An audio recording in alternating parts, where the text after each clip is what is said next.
And we are live. Welcome to the NBA Deeper Dive. It is Wednesday, October 29th. Fun slate, 7 games. I am Josh Engelman. This is DK DFS. We're going to break down all 7 games for today. We've got some very weird storylines to talk about, some things that have changed since earlier today that we're going to update that conversation for. Lots of gross at the top today, including the extra special gross at the absolute top. Hit the like button, subscribe to the channel, hit the notification bell so you know when everything goes live, and follow both of us on Twitter. That's at DK__DFS. What's going on, man? Yeah, doing pretty good. Glad DraftKings made it a 7-game main slate. We're going to have to, the key to the slate obviously is getting the Indiana Pacers right. We got a lot of G League players going to have to shift through. So yeah, it should be a fun one. It should indeed. There's a lot of really interesting stuff. I'm just going to set the table for what we're about to do. We're going to go game by game through everything, and we'll turn this over to Live Before Lock and let those guys loose. We have 6 guys projected for more than 30% ownership. I'll work from bottom to top. Ray J. Dennis, Ben Shepherd, Pascal Siakam, Jarris Walker. You'll note that those 4 men are all on the Indiana Pacers. We cap that off with Nikola Jokic. Okay, that makes sense. You know, very super normal name to have a lot of. And then finally, as of right now, the highest owned player on today's slate, as if it could be anybody else, Russell Westbrook. Amazing. Your boy. Amazing what we have here today. We'll get to him in a bit. We're going to go somewhere that's not anywhere near the top of this list. And that's going to be the Boston Celtics and the Cleveland Cavaliers. A game that honestly isn't getting all that much love. What's the line here? Last I looked, 3.5. Celtics getting 3.5 at home. Cavs are going to be without Sam Merrill. Add him to the list of other dudes that are already out. Darius Garland, Max Strus, Naquan Tomlin doesn't really count in the same way, but you guys know what I mean. Celtics are obviously missing some bodies as well. Highest owned guy from this game, DeAndre Hunter, just shy of 10. So is Jaylen Brown. We do have a massive optimal rate on Josh Minot, but for the most part, this game's staying kind of quiet. I have some thoughts. What do you like? Yeah, so on the Cleveland side, I like DeAndre Hunter. Again, as you mentioned, coming in around that 10% ownership range. So he was pacing for about 33 minutes last game if the game would have stayed competitive. Played about 16 and a half first half minutes. Usage was solid in that game, 23% usage rate. Had a good preseason too before he got injured. So he's been pretty aggressive looking for a shot. Again, I think in a competitive game, you should see Hunter in the low 30s minute range. So yeah, I like him a good amount here as a somewhat contrarian option. Again, I think he's my favorite play there on Cleveland. And then the rest, there's really not a ton. I am expecting Jalen Tyson to start here. I'd be pretty surprised if he doesn't. But he's just going to be a low usage player playing alongside the other starters. Mitchell and Mobley, right? That's where the offense is coming from. I'm never going to say no to those guys, both hovering around 5%. And then you got Lonzo Ball as the backup point. You know, he'll play the low 20s minute range. You know, he's reasonable as contrarian value, but yeah, there's not a ton that really stands out to me outside of Hunter, who I'm a lot higher on than the current projected ownership. So I think for 4K at 5% ownership, Josh Minot makes some sense on a day where we're getting like ridiculously disproportionate ownership to the Indiana Pacers. If you just want to move one of those Pacers dudes and turn it into Josh Minot, I think that's a very reasonable thing to do in some large field contests. Just want to put that out there first. But the second one I have is, and I could end up just being wrong and it ends up being Jared Allen, but whether it's Jared Allen or Evan Mobley, I'm expecting one of those guys to have a really good day against this Boston front court, because the Boston front court's just not very good. Whether it's Neemias Queta, Luka Garza, I'm basically out of like the real names here. You want to add Tillman to the list. That's not really helping anything. I think this is a great spot for those guys, particularly in like the cleaning up the glass situation. It makes me want to get to a 4% owned Evan Mobley as another like GPP option to be contrarian. My only concern there is we could look back and see that Jared Allen is the one that has like 18 rebounds and it kind of blows up the thing I'm looking at. Any interest here, or is it just me? Yeah, no, I think both of the front court guys are solid here for Cleveland. And then Boston, as you mentioned, Minot got the start last game. He played really well. Did get extended a bit because of the blowout. I don't think it's a lock that he starts again. Like I lean that he starts. Boston said like they're going to rotate the starting lineup. Going to be kind of like Golden State this year. So keep an eye on that for sure. And then the Boston like top three guys, Brown, Pritchard, and White, I think are all playable. I think Pritchard's the easiest to get to at 6'6", and then not really anything else for me for Boston. Yeah, there's just nothing to squeeze out of here. I mean, we obviously have some positive leverage on Minot. My guess would just be that like the truth of the matter ends up being somewhere in the middle, or he just ends up being like a great play in our projections. But if he ends up being like, 8.5 and our optimal is really 16, that makes that leverage number look a little bit more manageable. Right now, to me, it stands out, but it does stand out in a way where it's like, okay, if he's 5, just get 15 and trim one of these crazy pacers. But this just doesn't profile as a game that's taking on a lot of ownership. All it takes is this one to be OT at 7:00, and you're just like, damn, I wish I would have had all of the Cleveland-Boston game. Yeah, I have not benefited from one overtime this year so far, so it has only hurt me and hurt me a lot. So maybe one of these days I'll benefit from it. I've been like 50-50 on it. Okay. It helped me get some stuff, and it definitely hurt me in some situations too. So no complaints right now. It's been fun to watch. Other than I desperately just wanted Washington to beat Philly last night so I could feel better about myself, and then they barfed it away, and Philly picked up another win. I don't have anything else here for this particular matchup, Cleveland and Boston. Yeah, let me do one thing. Let me look at the FanDuel side for Cleveland and Boston, just in case there's any sort of quirks. And there's a little bit more ownership here. 17% coming into Donovan Mitchell. He's 8,800.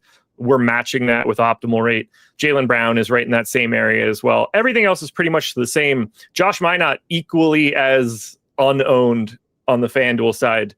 Even more positive optimal for Josh Minot at the small forward spot. For those of you on FanDuel, I know you're looking for that kind of information. I hope Greg allows us to watch the game I'm about to talk about, which is Orlando at Detroit. Pistons 2.5-point dogs. This Orlando team hasn't been great out of the gate. I'm not a huge believer in Detroit, but I think the loser of this game is going to be very unhappy, more so than normal. And there's no real ownership coming in. I still don't know what to do with Orlando when it comes to paying up for their good guys.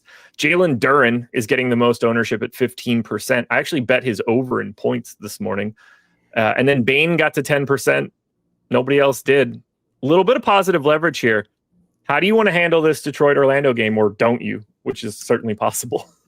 Yeah, there's not a ton that stands out to me in this game. The Magic are a team that I always kind of have the same breakdown of those top three guys. Paolo, Franz, and Bane all look pretty similar. Paolo has been leading the team in usage so far this year at about 28%. You got Bane at around 24%, Franz around 23%. So relatively close with all three of those guys. So they're all always usually just secondary plays to me. Maybe a little bit more interest in Wendell Carter Jr. than the field at around 5%. He's pretty consistently playing around that 30-minute mark. So I think he's a viable contrarian option. And then if you're looking on the Detroit side, we do have to keep an eye on the news there for Asar Thompson. He's questionable. He did participate in shoot around, so I think he plays. If he misses, I think Ron Holland would move in the starting lineup, and then we're still waiting on LeVert and Sasser as well. But yeah, you mentioned Duren. You took an over in his points prop. I mean, he's been in foul trouble basically every single game. He got ejected one game as well. I think he's another somewhat sneaky tournament play at 2%. If he can avoid foul trouble and this game can stay competitive, I think you could see around 30 minutes for Duren. And then really the last guy for me would be Cade at around 3%. I think it's hard to go there, but on a 7-game slate at basically no ownership, I think you have to mention him. Yeah, I like the shout. We have certainly enough salary to get to whoever we want to get to today. Like the value is out there. Jokic is 50% owned, so we know that we can pay up if we need to, and there's certainly some options here. I agree. I think Cade looks the most interesting of the stars in this game, whether it's Bane, whether it's Banchero, Franz. Cade's the lowest owned, and I think that's the guy I would want to take the shot on. I don't know what happens in this game. There's a chance that it's just really ugly. Just two teams that can't shoot, just barfing up bricks, piles of rebounds. I don't know. I could see it. Yeah, two teams that have definitely been underwhelming too. And yeah, definitely Detroit has really been struggling shooting the ball. Same with Orlando. So, yeah. I mean, I'm pretty sure Orlando is dead last in shooting, and by a substantial margin. Let me make sure. Which is crazy with the addition of Desmond Bane. You would not think that would be dead last in 3-point shooting. Sorry. Okay. Yeah, they are shooting 28.5% from 3. Oddly enough, OKC is second worst. They're 5-0. Interesting. What happens when they start making some threes? Geesh. Right. Chat, question for you guys. You guys like anything here in this Orlando-Detroit game?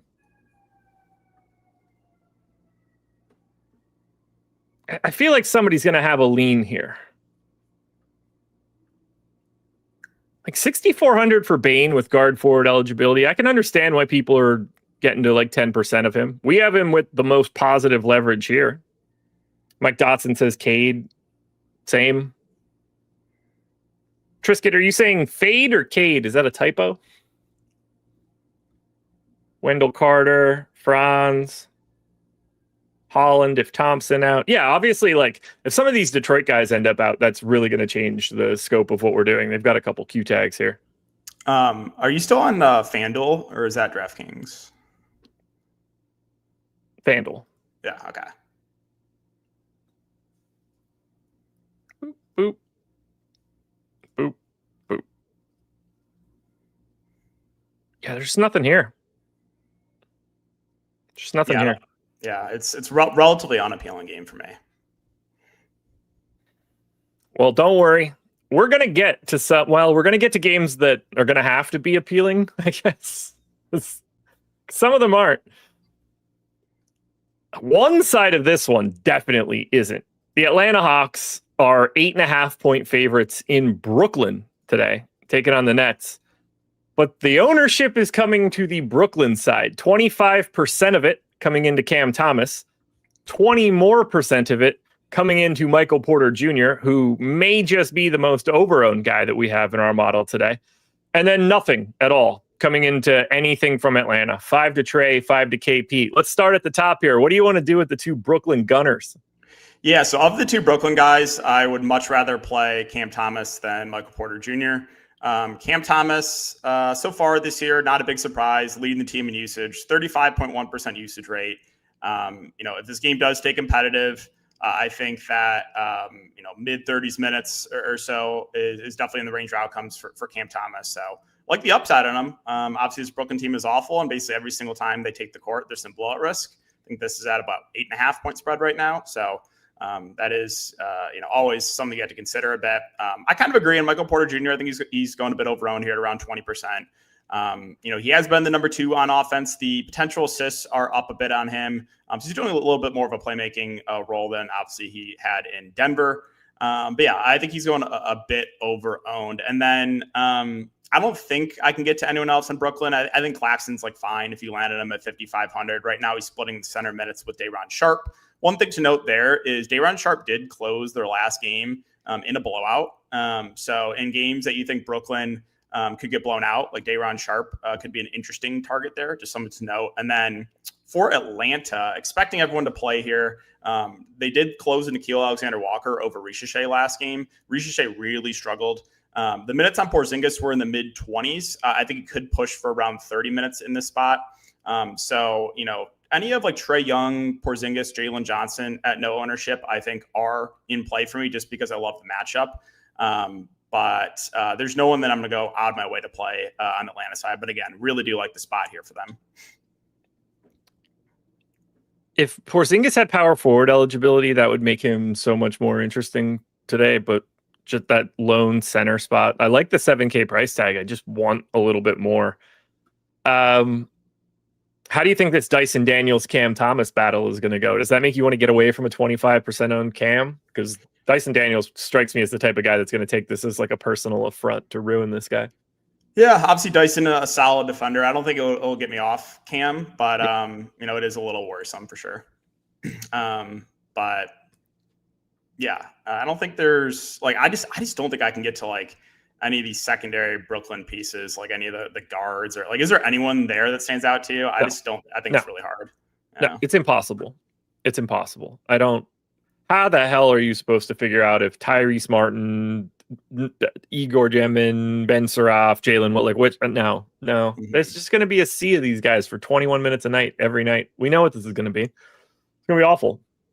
It's going to be truly awful.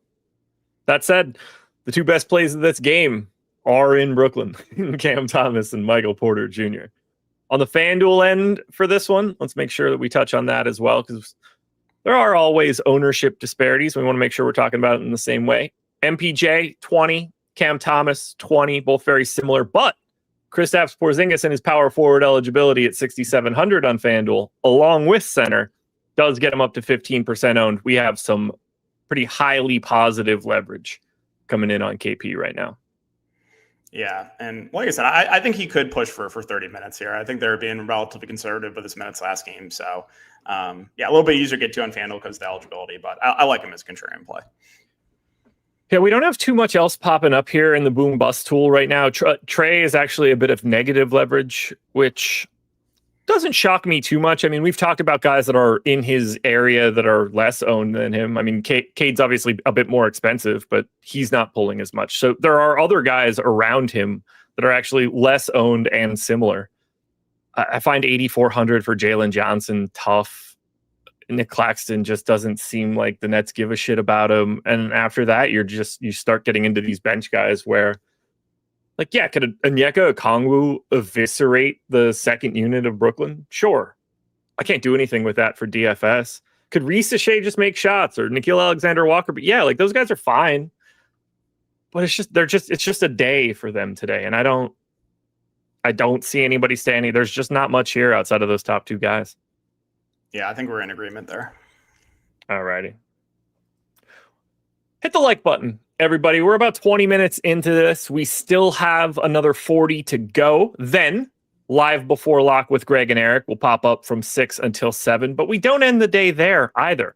Myself and Greg Ehrenberg will be live on Playback tonight. Playback.tv/Stokastic. You guys can come join us. Watch the games with us. We can hand out some VIP passes if you don't have League Pass to link up with it. DraftKings has been handing it out lately. Check your settings for that if you're trying to get a free League Pass. But come watch the game, guys. We're going to be there talking bets, late swaps for DFS lineups. Whatever you really want to talk about, Greg and I will be there to do it. So again, playback.tv/Stokastic. We'll be there for an hour. We'll leave the games on when we leave. You guys can come hang out with us. Totally free, by the way. Doesn't cost you a cent if you want to come hang out. Next game up for today. Houston Rockets. Toronto Raptors. Odd game. Two teams that are just weird to me this year. I mean, I hate Toronto. Wait, is this game not on the slate? Am I stupid? Yeah, no, it's the early game. So I totally forgot it was the early game. I have my schedule archived next to me. Sacramento and Chicago. I knew that game wasn't on the slate, and for some reason I just looked to my right, but like my boxes moved, so that game was at the top, but it's really like it went down and then back to the top. Nobody cares. Sacramento and Chicago is the game that we need to talk about right now.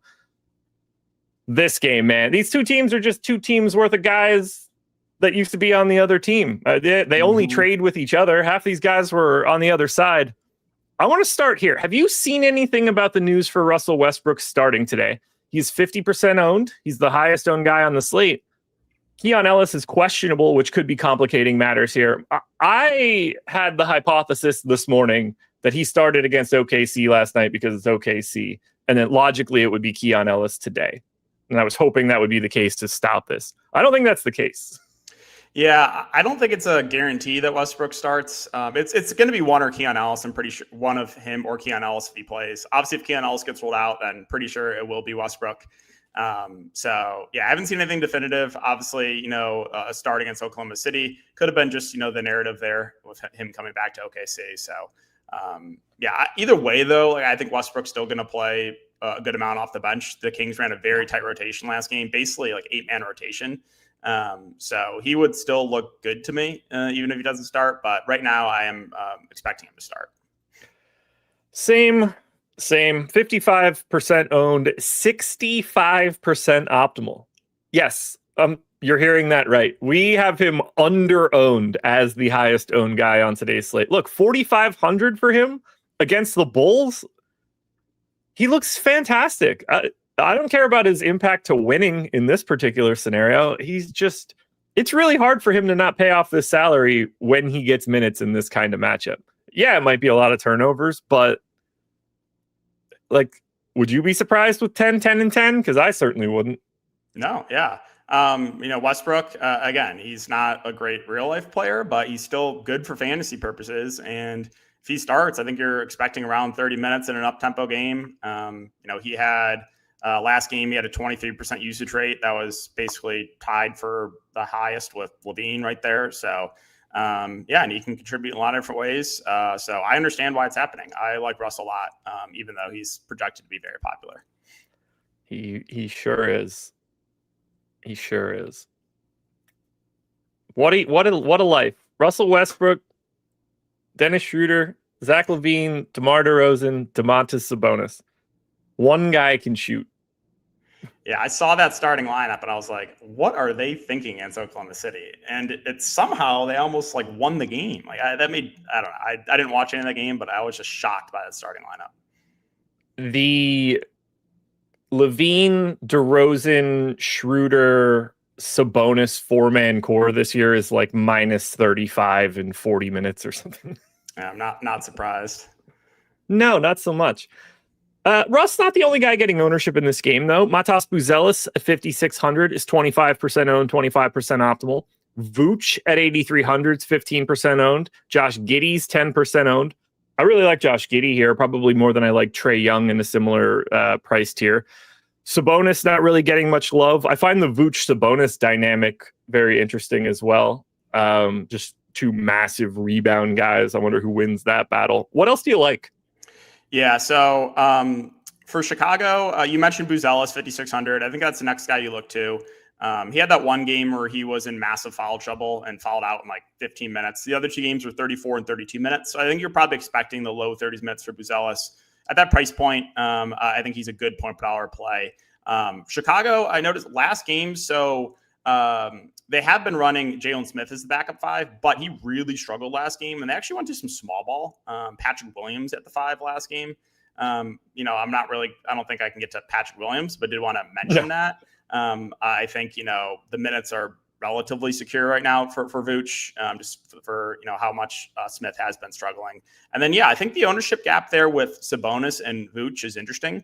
Sabonis at about a third of the ownership. Now, the potential assists are down for Sabonis this year. I don't think it's a big surprise. You got Westbrook there, you got Schroeder. But still, I think Sabonis is an interesting contrarian play here. I really like the matchup on the other side against Vucevic. So both centers are in play, but I think factoring in ownership, I would rather go to Sabonis there. And then, you mentioned Giddey at around 10%. The minutes aren't amazing for him, but just a really good point per minute player.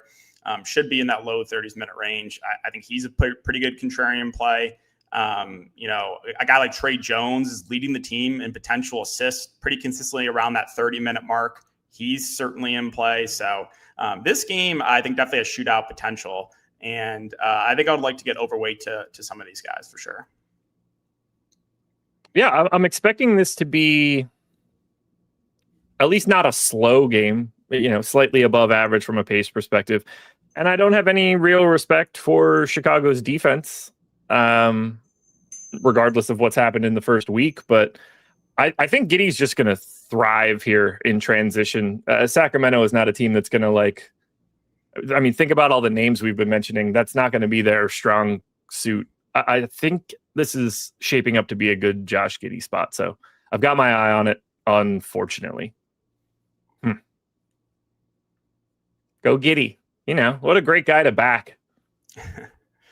And then, one other thing, like if Keon Ellis gets ruled out, I think they're just going to run a really tight rotation again. Like they ran 8.5 basically last game, but I think 8-man rotation for sure is in the range of outcomes, like with the starters plus Malik Monk off the bench. So if Keon Ellis gets ruled out, I think they're going to run it pretty tight.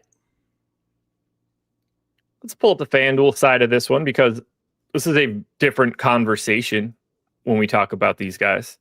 Get Sacramento and Chicago pulled up. Russell Westbrook, 4,800 on FanDuel, 30% owned, 50% optimal. So I don't know which way that's going to end up running in the end, whether that number comes up or we're just extra special right. But you're doing the same thing on FanDuel that you're doing on DraftKings today, and that's playing Russell Westbrook. Uzelis, next man up. Vooch and Sabonis a little bit closer to each other here. Sabonis with power forward eligibility for reasons unknown to me. I don't think he's played one power forward minute in his career with the Kings. I don't think. They trotted him and Joval out for a couple possessions last year, I believe. They did.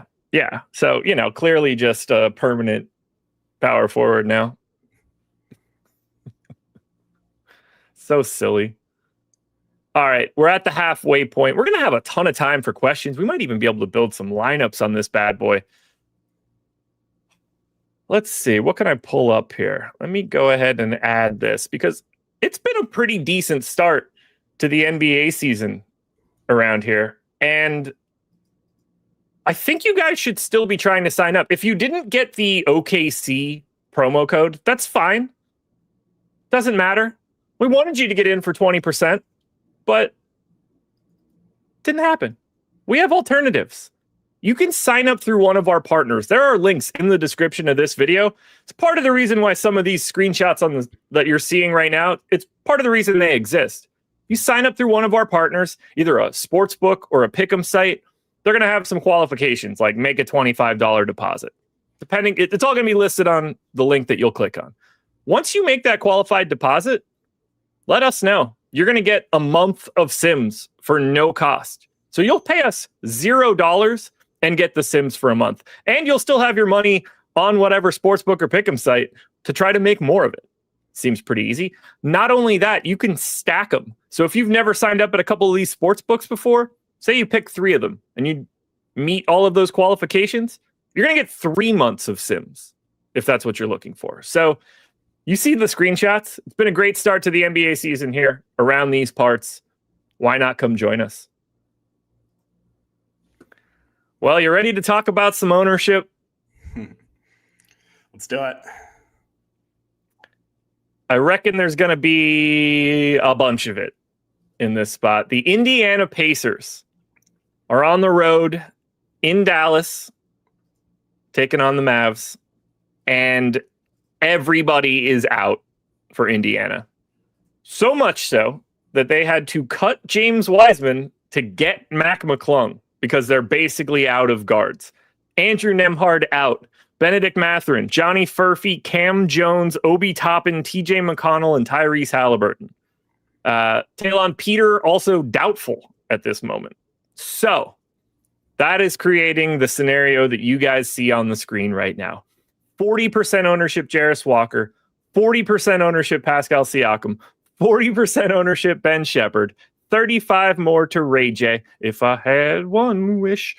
15% to Jay Huff, 15% to Tony Bradley, and then a guy you actually know, Aaron Nesmith, is sub 10, and then both Jacksons bringing up the rear here. Who don't you like? I think that's the easier place to start. For the Pacers, yeah. So yeah, I think right now, looking at ownership, Ray J Dennis ownership is a little bit high for me. Now, I know he had a solid role off the bench last game for Indiana. He played 27 minutes, 28 minutes the game before that. However, Quentin Jackson, first game back, they limited his minutes to 10 minutes in his first game Hey, can back. I cut you off for a second? Because I know we're going to talk about the Pacers a lot. We have breaking news. Donovan Mitchell has been downgraded to questionable for a hamstring injury. Wow. Okay. So just off the top of my head, either Craig Porter Jr. or Lonzo would move in the starting lineup there. And yeah, that would change things a lot. Evan Mobley, Hunter would look way better. Again, those two guards, Craig Porter Jr., Lonzo, would just have to play a lot more. Tyson would be more in play too. So, Craig Porter Jr. in comparison to Ray J. Dennis now is like a one-to-one comparison, especially if Craig Porter Jr. could potentially get that starting spot. Who knows at this point? Yeah, I honestly think he would start if Donovan Mitchell goes to the Bucks. I think they like Lonzo off the bench. I agree. So yeah, I think he would start, and then I think you'd probably see Proctor in the rotation. Not how to get to him, but yeah, that would make Cleveland one of the best teams to get to on the slate if he gets rolled out. Obviously, we've already talked about that game. Projections, our guys on the data team are going to be on the back end getting all of this stuff updated. My guess is stay tuned for Live Before Lock because that's where we'll be. But if DK and I have some time near the end, we'll loop back here and get to Cleveland. But for now, we'll circle back to Indiana. Apologies for cutting you off. That one was a big one. Yep. No. Yeah, definitely had to cover that. But yeah, so I do think the ownership right now is a little bit high on Ray J. Dennis because I think Quentin Jackson was playing over him in the preseason. Like he was ahead of Ray J. Dennis in the preseason before he got injured. The question is, I just don't know how many minutes Jackson can play. And Jackson actually, pretty good point per minute player. So that ownership gap right now is pretty interesting to me. Jackson around 5%, Dennis around 35%. So if that holds, I think I would be a little bit more inclined to take a shot on Jackson, Quentin Jackson, that is, and be okay with the fade on Dennis. So that one kind of stood out to me, just looking at the ownership. But the other three guys with Walker, Siakam, and Ben Shepherd, I think that Walker's probably the easiest guy to get to, 4,500. Just a guy that can contribute in a lot of different ways. And I also think he's blowout proof. There is a little bit of blowout risk in this game. I think he plays in a competitive game and also in a blowout, which you can't say about guys like Siakam, Ben Shepherd, Naismith. So I think he's probably your easiest guy to get to. Siakam had a much different role with like guys like Nembhard and Matherin out. He had 19 potential assists, so he was basically just the point guard. So yeah, I like the upside a lot on Siakam if you think the game does stay competitive.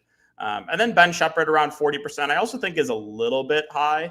Doesn't have a ton, not doing a ton of the playmaking right now, more out there just for shooting, but I understand why he is getting some love. The front court guys like Huff, Tony Bradley, I think are in play. Huff, I think a little bit easier to get to because the power forward eligibility. Curious to see what they do with the starting lineup. They did go with the double big last time, so I'm curious to see if they do that again. And then the last guy to mention, Aaron Naismith, 5,500, really not getting any ownership.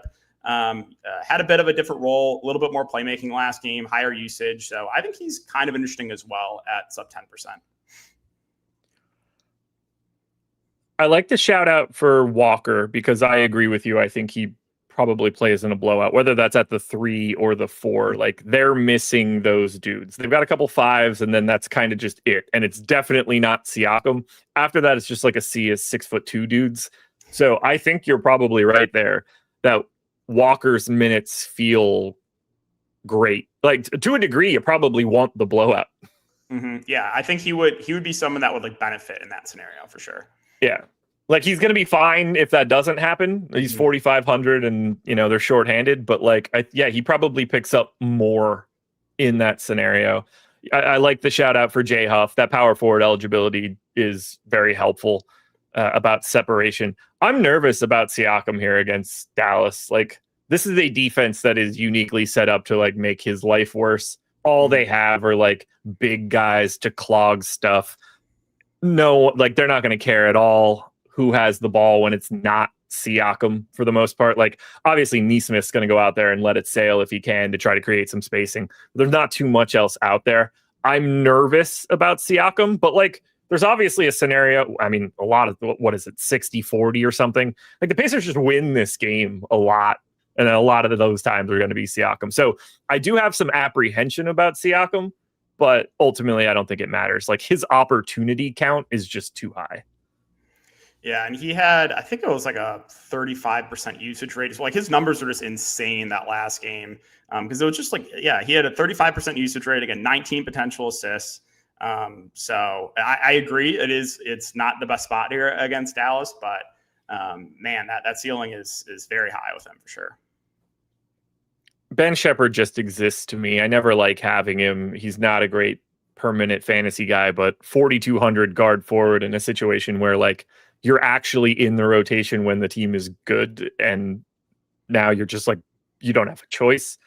He's too easy to click. There's too much flexibility there, which sucks. Yeah, I never get excited about playing him, but yeah, I thought he would have like a bit more of a playmaking role with all these guards out, but he really hasn't. So that does worry me a little bit. Again, I think he's fine, but going a little bit overowned right now. Very important to note that on FanDuel, this is not the same conversation. Jarris Walker is 17% owned. Pascal Siakam 16. Ben Shepherd 16. Everybody else is single digits because Ray J. Dennis is already 4,700. There's no value there. Somehow Mac McClung's 3,800. How does he? How are you not the flat min, sir? I'm sorry, I do not understand. But we touched on it a little bit there. Like that Ray J. Dennis ownership is going to come down specifically because of Craig Porter, if and when Donovan Mitchell gets ruled out. Like that's just, those two guys are on each other's corner. Some of that ownership is just going to go away, which honestly, like, sort of makes me like Ray J. Dennis even more, but it'll probably be the momentum of it won't be all that interesting. I'm just checking right now. Oh, okay. So Donovan Mitchell did tweet, let him know an hour ago. So every time he's tweeted that, he's played. So we'll see. The midday downgrade for that, or like the downgrade for the hamstring, like it worries me. 5:30 downgrade. Yeah, maybe he when did he send the tweet? When did he send the tweet? Yeah, it was like an hour ago. So maybe he like tweaked it and like shoot around or something. So he maybe he was ready to go. Yeah. Sends the tweet. He was like, I'm going to let him know I'm playing. And then he went out there and something happened. Yeah, I think that's certainly possible. But yeah, I was curious to see if he tweeted it. He did. So I'm going to do a little bit more digging into that after the stream to see if I can find anything. That's like 97-0 or something, right? Mm-hmm. Yeah, literally. That's strictly fucking Goldberg. 100% rate so far he's tweeted that he's played. So that's nuts.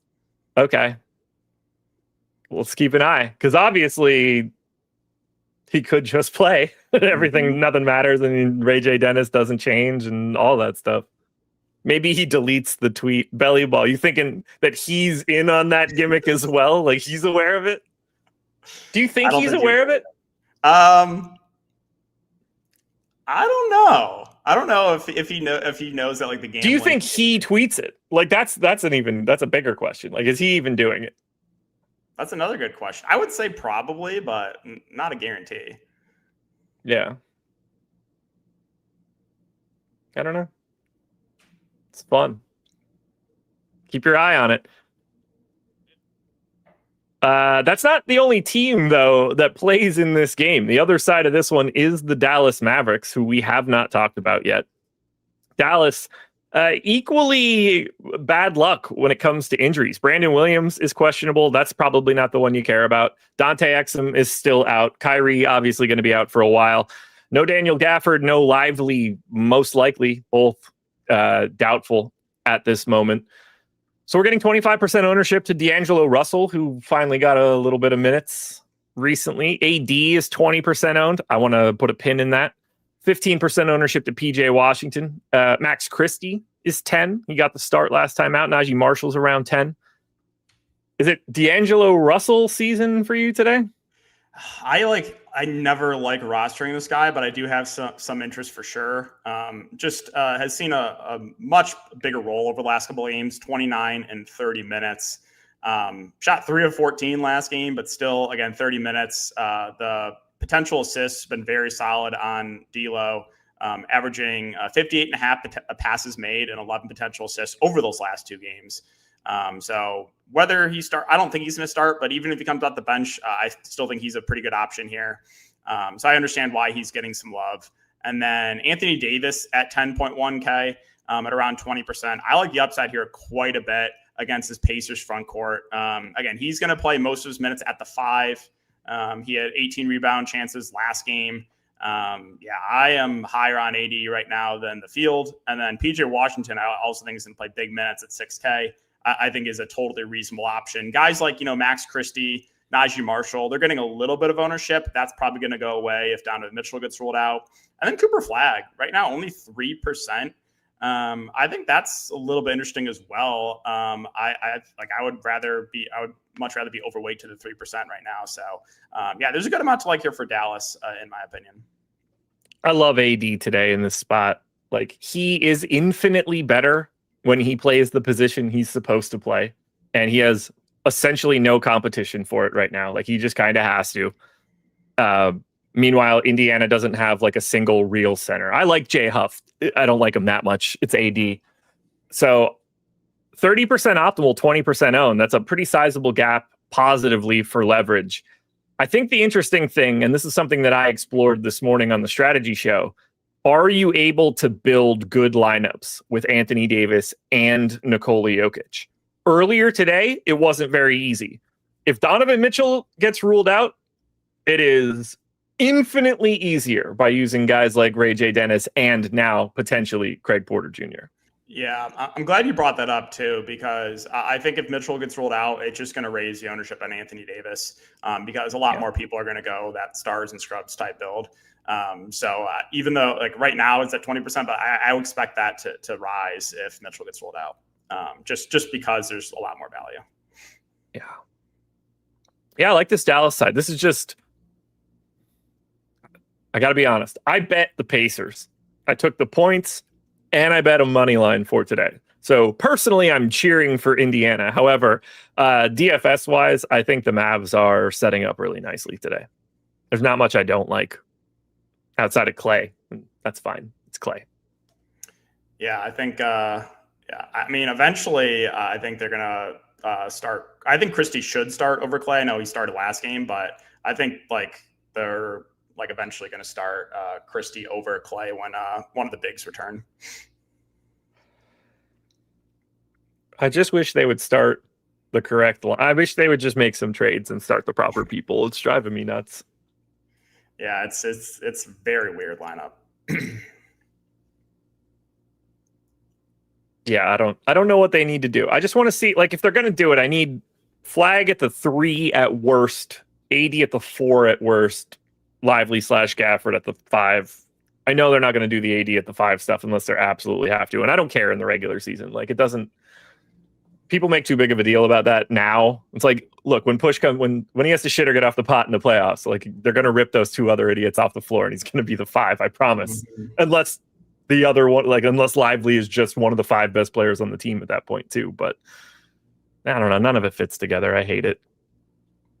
They get what they deserve. Got another interesting one here. Pelicans, almost 2 touchdown underdogs in Denver today. Zion questionable.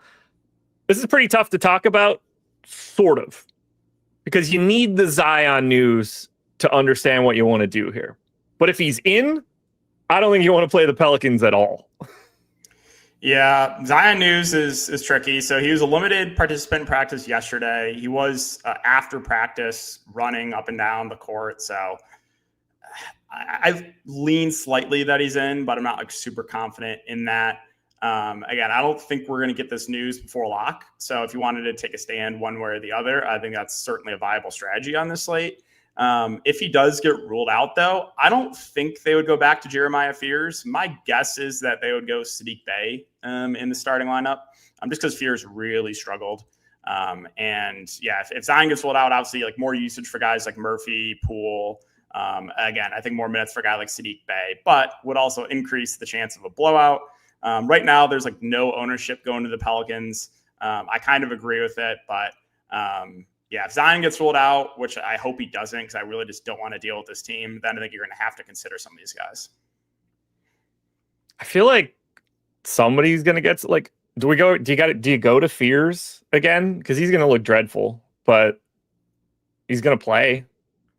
Obviously, I mean, if Zion's out, if Zion's in, you're not going to any of these guys. But yeah, the thing that worries me with Fears is that Alvarado was back in the rotation last game, played 22 minutes, and with Fears really struggling, like I think that Alvarado could get extended a bit more in that scenario. So that's the one thing that would concern me with Fears if Zion gets rolled out, is just like that Alvarado is back in the rotation. I'd love to have more to talk about here for the Pelicans, but it really just comes down to paying attention to whether or not Zion Williamson plays today or not. Yep. And if Zion plays, I think it's kind of hard to get to him at 9,700. I mean, he's getting no ownership, but still kind of hard to go there. I agree. It's not that hard to get to one of these guys on the opposite side of this game, which would be the Denver Nuggets, and the 54% owned Nikola Jokic, who is the most expensive player on today's slate at 11,500, center only. And he should be this owned. He's very easy to roster, and he has as good of a matchup that could possibly exist for him in the league. I'd be shocked if you have any negatives for this one other than just simply, well, maybe they beat the shit out of him so quickly that it's not relevant. Yeah, I mean, I think that's really the only concern with Jokic is, only plays 3 quarters because this game gets out of hand. But we do have value in the slate, potentially more value. So, yeah, Jokic looks amazing. Jamal Murray, the other guy, getting some love. Totally get it. I mean, just their offense is the 2-man game with Murray and with Jokic. Love the matchup for both. I think it's pretty hard to get to anyone else. Now, keep an eye on the Cam Johnson news. I couldn't find anything definitive. I know he left last game and was unable to return with the shoulder injury. So just because he was unable to return, I think like a slight lean that he's out. And if he does get rolled out, my guess is that Tim Hardaway Jr. would move in the starting lineup. I think that Peyton Watson would see some more minutes as well. So like Tim Hardaway Jr., again, it's never a fun roster, but he's shooting guard, small forward eligible. If we get news late that let's just say 7:30 Central, Cam Johnson gets rolled out, well, Tim Hardaway Jr. is going to be unowned. And if he starts, I think that's, kind of interesting for tournaments. So I just wanted to mention that there, but yeah, there's nothing else for me for Denver. Yeah, that Cam Johnson Q tag will matter. I agree. Tim Hardaway Jr. would step into a really nice value opportunity with that guard forward eligibility. And I like the Murray pairing. Off to a good start so far. He's been a notorious slow starter for his entire career. This strikes me as a matchup that could keep him moving positively against the Pels. So let's hope Denver doesn't barf this one away. For the FanDuel people, since we want to touch on the Jokic piece here quickly, Jokic, 21% owned on FanDuel. Reminder, just one center spot, 10% to Murray. 12,100 for Nikola Jokic on FanDuel. Still looks pretty damn good. Confirmed good at basketball. Yeah. 10 minutes to go, folks. We're coming down the home stretch. I got to remind you guys that you should be checking out Tails. Depending on what you're looking for, we already have it set up for you. That's how fun this is going to be. Maybe you want to follow DK, subscribe to his betting package. You can do that. I just clicked on it right now. It's one click away. VIP access. Got some free content on here as well. If you're just looking for free content, whether that's bets, whether that's pick'em cards, I put up some DFS stuff as well. This is the free picks feed. Anybody can post to it that's attached to Tails. So you've got a nice list here. You can see some of our leaderboards popping up. If you want to get some good UFC picks, Uncle Weezy has dropped some gems here. If you want to check it out, go Phil Rowe based on what I see right now. Follow along on the picks feed. Follow who you want. I've got some follows at the top. Laffy, Jake, Lindy. You guys know this crew up here. You could follow along for free or subscribe to people if you're looking for it. And if you need some help finding people, we've got leaderboards here for you. You could search for specific sports if that's what you're looking for. We have something for you totally free. Link in the description. But sign up for DK's package. Highly recommended. Here we go. Final game, right? I'm not missing anything. Did I mean to say something else? I don't think I did. Nope. Yeah, final game in the main slate.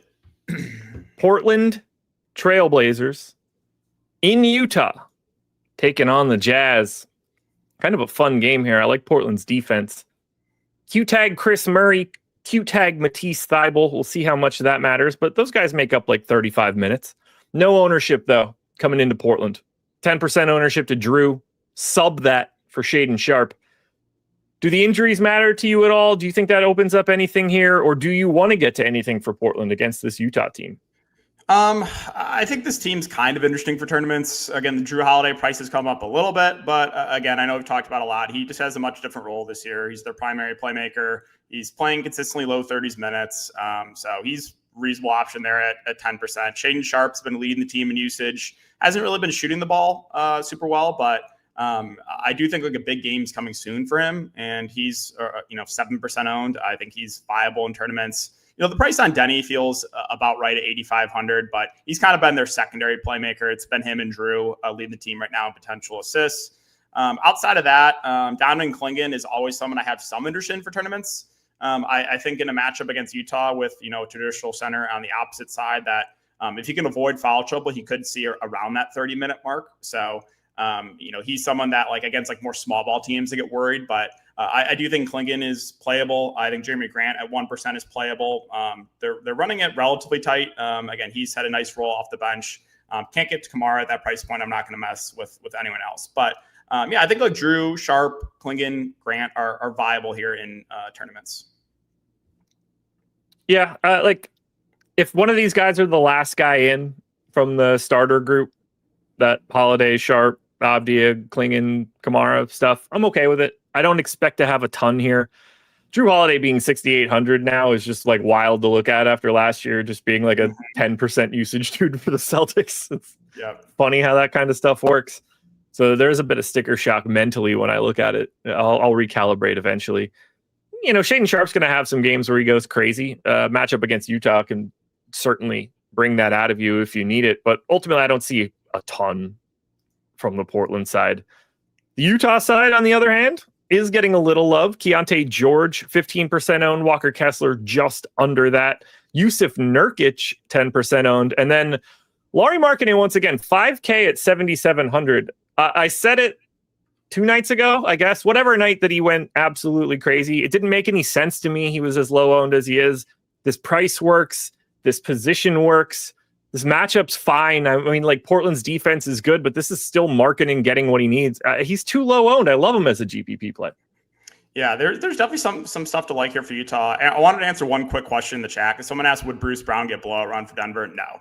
It would be Strother, Pickett. Those would be the guards in the blowouts. So no, Bruce Brown would not play in a blowout. But unless something happened to the rest of the teim, it's going to be Zeke Naji, Julian Strother, Jalen Pickett, Hunter Tyson, and Spencer Jones. Mm-hmm. Yep. I think Utah's interesting here. You mentioned Lauri. The price has come up on him, but still in play, leading the team in usage. The role has been really solid for Keontae George, averaging right now on the season, pretty insane, 71 passes made, 15.3 potential assists per game. So role's been really solid for him. He's got shooting guard eligibility. Totally understand why he's getting some love. The only other guys getting some ownership are the 2 centers, Kessler and Nurkic. I like the upside here on Walker Kessler. I don't think he has massive minute ceiling right now, but still can definitely put up a good game in around 30 minutes. Nurkic, really good point per minute, been playing the backup 5. Keep an eye on the news. I know he's still questionable. If he gets ruled out, my guess is that they would dust off Kevin Love and he would play the backup 5 just based on the preseason. I'm not going to get to anyone else here. Steve Mikhailuk, I know he played a lot last game. I still don't trust it. Ace Bailey has really struggled, but I think eventually he's going to start playing more and overtake Steve Mikhailuk. I don't think it's going to happen yet, but nothing else really for me. Walter Clayton, pass. Bryce Sensabaugh, I can't go there. So that's really it for me for Utah. Let me take a peek at these guys on the FanDuel side. 5 minutes to go, guys. Hit that like button. Greg Ehrenberg, Eric Lindquist coming up next. So on the FanDuel side for Utah and for Portland, about 25% ownership coming into Shaedon Sharpe, 6,200, both guard spots. About 15 for Holiday, another 15 for Avdia. Everybody else coming in here, single digits. But I do want to just give one quick peek to those final games. Lakers, Wolves, Grizzlies, Suns. They're not on the DraftKings main. They are on FanDuel. So let's get Lakers in, Minnesota in, Memphis in, and Phoenix in. Lots of ownership here. 35% to Austin Reeves. Unsurprising. Ja getting 25%. You've got some love coming to Dante DiVincenzo and Julius Randle. You get some ugly guys like Jake LaRavia and Grayson Allen picking up 15%. Any wholesale takes for these two late games? Anything you've got your eye on? Anything you're watching? Yeah, I mean, I think you're going to have to get some Lakers exposure with how shorthanded they are. Reeves, insane usage over the last 2 games without Luke and LeBron, about 37% usage rate. The ball handling's been amazing for him too. So I understand like why he's getting a lot of love there on FanDuel. And then some of the Lakers value, like you mentioned, like LaRavia, is interesting. He's probably going to start and have to play a lot. So yeah, Lakers are a team I think you're going to have to get some exposure to. And then Minnesota without Anthony Edwards, I think is also interesting. You should have the same starting lineup of Mike Conley, DiVincenzo, McDaniels, Randall, Gobert. The backup point situation was a little bit weird last game. So it had been Bones Highland. Then you saw Dillingham. You kind of saw both play a little bit. So that worries me. I don't think I'd mess with the Minnesota value guards there. And then looking at the other ownership, let's see. Yeah, Randall, again, should lead the team in usage with Anthony Edwards out. I think he's totally fine. Devin Booker, like the upside on him, like the matchup for Devin Booker as well. You do potentially have Jalen Green back, but I think if Jalen Green does play, he would be on a limit. And then for Memphis, I think Ja and Triple J are totally fine. The minutes are not amazing on either of them, but those are the two just dominating the usage right now. I like it. DK, I know we talked about Tails a couple minutes ago, but tell the people what you've got going on. Give the people your spiel. Yeah, so you guys can find me over on Tails, doing a ton of free content. I posted my prop thread over there today, so you guys can go check that out. And then I do have both DFS and betting packages if you guys are interested in that. I have all my plays tracked over on Pickett, third party, if you guys are curious. So yeah, if you guys are interested, again, check it out. Check me out over on Tails. There we go, everybody. Very easy. Oddshopper.com. Click the top of the banner. Go follow DK, follow me, follow Greg, follow everybody involved at Stokastic. 2 of the guys that you could follow on Tails are coming up next for this show to break it all down, to find out if Donovan Mitchell really is going to step foot on the floor and keep the streak alive. It's like Ted Williams, but better. All right, I'm going to have, let's see, 2 questions. Does Denver cover? What is that? It's 12.5, or where is it at right now? 12.5 is what I saw last. We can go with that for right now. I would say yes to them covering. Okay. It has an impact. Does Donovan Mitchell play? Man, I don't know. I mean, the late ad with the hamstring is usually not a good sign, but he already tweeted. Hold on. Mitchell popped up. Okay. Hamstring tightness. I'm going to lean out right now. But I would say probably like 70-30 he's out. Okay. Well, lucky for you guys, for the next 60 minutes, this show is not going anywhere. Well, this show is, but NBA Live Before Lock is about to get started. Greg Ehrenberg, Eric Lindquist, they're both here to break down everything we just talked about and then some. And they're going to have the news on Donovan Mitchell. So be ready for it. I'm Josh. That's DK. Well, that was DK. Now it's Greg. And now it's Eric. We're going to get out of here. And I promise you guys right now, I'm not going to hit end stream. I don't believe you. Like Greg getting raided by the FBI. Hands up. All right. See you guys. Here we are. Bye, DK. All right. The stream is still running. So we have... we have to have a video we can play in between this. This is so awkward and weird. More importantly, we are one day in a row of the stream not rapidly ending in between the deep dive and the live before lock. So, guys, thank you very much for watching the deep dive. And now it is time for live before lock. So do us favors, you come in here, like the video, subscribe to the YouTube channel. Eric and I are going to walk you through everything that you need to know as we lead up into lock today, which of course is going to mean covering a lot of injury news. We've got Donovan Mitchell. He was downgraded, added to the injury report as questionable with a hamstring injury. We've got Zion Williamson, questionable on the injury report. He's dealing with a foot contusion. You got Jalen Green, somebody who could potentially be making his debut with the Phoenix Suns. He's not on the DraftKings slate, but he is on the FanDuel slate. So, Eric, I want to know from you, my friend, what are your general thoughts on this slate? Do you have any strong leans as far as the injuries go? Yeah, I mean, the Donovan Mitchell one just popped up. I got to think late day downgrades, you're just kind of leaning towards him being out at this point in time. I don't think there's any reason for them to just randomly tell us that unless it was a very serious consideration that he's not going to be playing basketball. So I think that's going to be my lean there. The Asar Thompson one, I don't really have any idea what's going to happen there.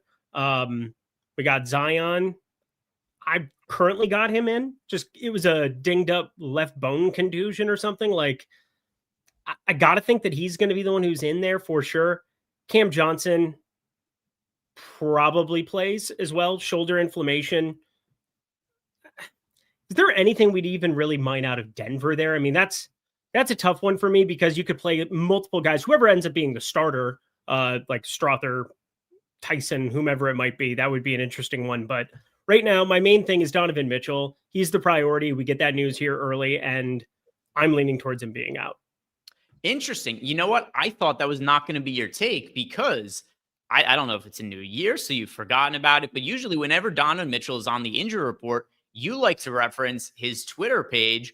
And it is true that he recently tweeted, let him know. So I was positive, Eric, you were going to reference that as proof that you believed he was playing today. No, I brought it up again. Why would they announce that unless it was something that happened? Also, it could be something where he was like warming up after he tweeted it. So yeah, I didn't think it was anything serious, but yeah, the let him know tweet from days of yore, that's something that I've kind of pointed out forever. Eric won't take the L. No, it's not an L or anything. Again, it's the first game. We're going to have the news. So like, I'm not freaked out about it no matter what. So yeah, he did tweet it. Did he warm up after the tweet or before the tweet? I don't know. I think neither. They probably wouldn't have warmed up yet just because that game is 7 p.m. So they're probably coming out for layup lines like 30 minutes from now. I don't know. There's also the reality that he tweeted, let him know before he was downgraded to questionable. What kind of impact does that have? JR, let him know I'm not playing. That's my thoughts on it right now. What does that mean? Is that code? Let him know could be anything. Is he trying to tell us some inside information? Let us know. Let us know, Donovan. I've had hundreds of thousands of MLB bets in between last time I probably bet on Donovan Mitchell or the Cleveland Cavs and now. So yeah, it's the first time I've really had it in the back of my mind. But yeah, I saw the tweet, and again, late day downgrades don't just happen for no reason. Like there's a very, very good chance that he misses this game, I believe. All right. Well, I'll try. I'm gonna go respond to Donovan Mitchell on Twitter right now, and I'll see what kind of leads that gets us to. But yeah, I'll tweet it. You're not allowed to respond to NBA players anymore. This is for inside. This is very important. I could deliver high value information to our audience. That's great. It's great. Be awesome if you were just like sending dick pics right now, not actually working. I mean, how is it that like it's quid pro quo, right? This isn't something where I'm expecting the players to just grace us with information for no reason. You got to give them a little something, so they can be like, oh, this is somebody who's worth sharing information with. There's something in it for them then. Yeah, the kid, the Jewish kid from New Jersey. That's really who Donovan Mitchell is prioritizing talking to right now. All right. Well, we'll see. Joke's on you because I just tweeted at him. We'll see. Let me know. -G Ehrenberg DFS. Yeah. Closed mouths don't get fed, Eric. What's the worst that happens? He doesn't respond to me. The best that happens is he DMs me and he tells me the final score of the game before it starts. It's a wide range of outcomes here. All kinds of things. You're locked in today. You're locked in. I like this. I am ready. I also have a new microphone. My microphone crapped out on NFL Strategy Show. So hopefully you guys could hear me all good. And it wasn't like this morning where I was yelling into a hallway where it was, just me yelling at my computer microphone. Got a better microphone this afternoon. So let's get into the slate, Eric. Anything else outside of the injuries you want to bring up before we start to get into some of the ownership and whatnot? Do we think Russell Westbrook just starts again? I have no clue. It is Westbrook pulled almost no ownership last night. Yeah, I jammed him.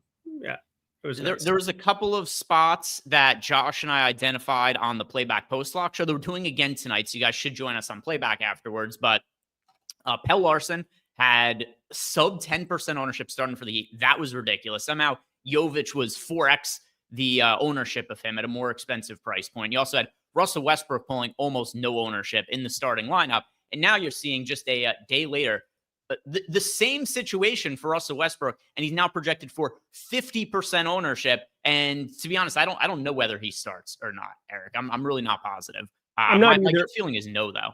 That's what I was going to get at. So as we're diving into this slate, you're going to see we have him 65% optimal, 50% ownership. If he starts, yes, play Russell Westbrook.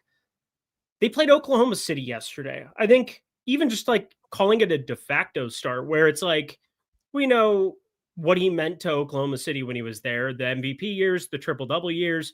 He was insane. Like, we've seen him at Washington, we've seen him in Houston, we've seen him with the Lakers, we've seen him all over the place now, but he's going to go like into the Hall of Fame, if he goes into the Hall of Fame, as an Oklahoma City Thunder. Like, I can't imagine he would want to go in as a member of any other team. So like, that's my thinking about it, is that I think there's a pretty decent chance that he doesn't start in this spot, but there's no denying he shot the ball unbelievably well to start this season. I mean, he was north of 50%, knocks down a couple right off the bat yesterday. I mean, it was a nice piece of late news to be able to react to, but now everybody's there. I'm kind of cautious. I'm cautiously optimistic. So keep that on in the back of your mind.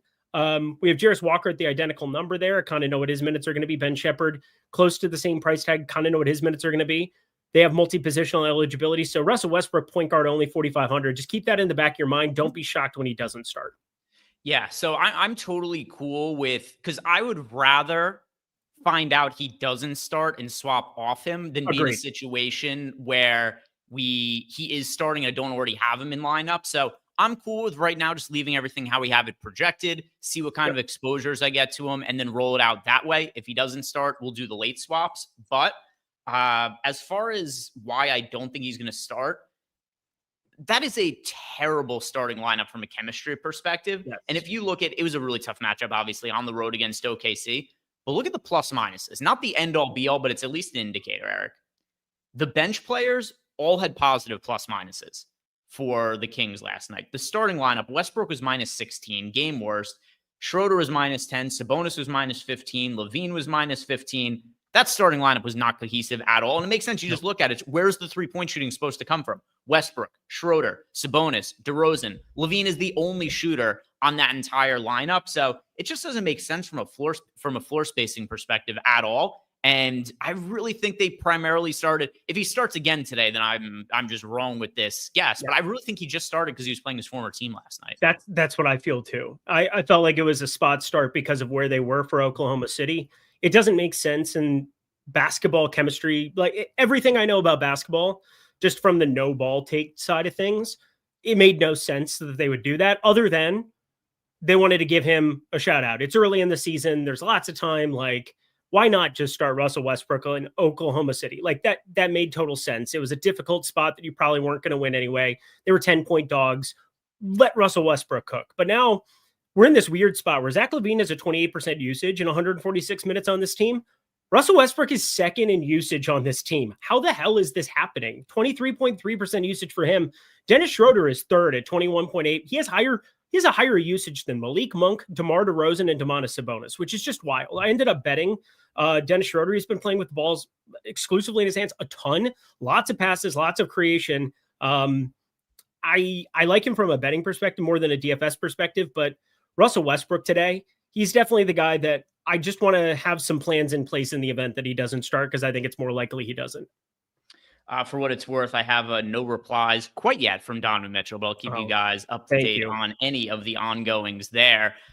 We do have a question from Discord, though. This one is coming from Coach DFS. And if anybody else wants to know how to access our Discord channel, simply sign up for any of the packages we have here at Stokastic.com. Link to sign up is down below in the YouTube description box. You could also take advantage of our link join program. For each one of our affiliate partners you sign up for, you get 1 free month of Stokastic Sims access. And I mean, already the NBA season is off to a hot start. We've seen a number of high finishes as well as GPP wins. using the Stokastic avatar. So you guys are missing out if you are not using the Stokastic tools. And if you're just watching our shows, show us support by playing with the Stokastic avatar, because if you do come in the top 3 of a GPP using the Stokastic avatar, get yourself a free sub. If you have a really big score, you get yourself a free Hall of Fame ring. So some really cool reasons to use the avatar and really no compelling reasons to not use it. So get on and download the Stokastic avatar and play with it on DraftKings, Yahoo Owners Box, wherever it is that you guys are playing, to give yourself a chance to win some free stuff on top of the money that you're going to be winning playing DFS.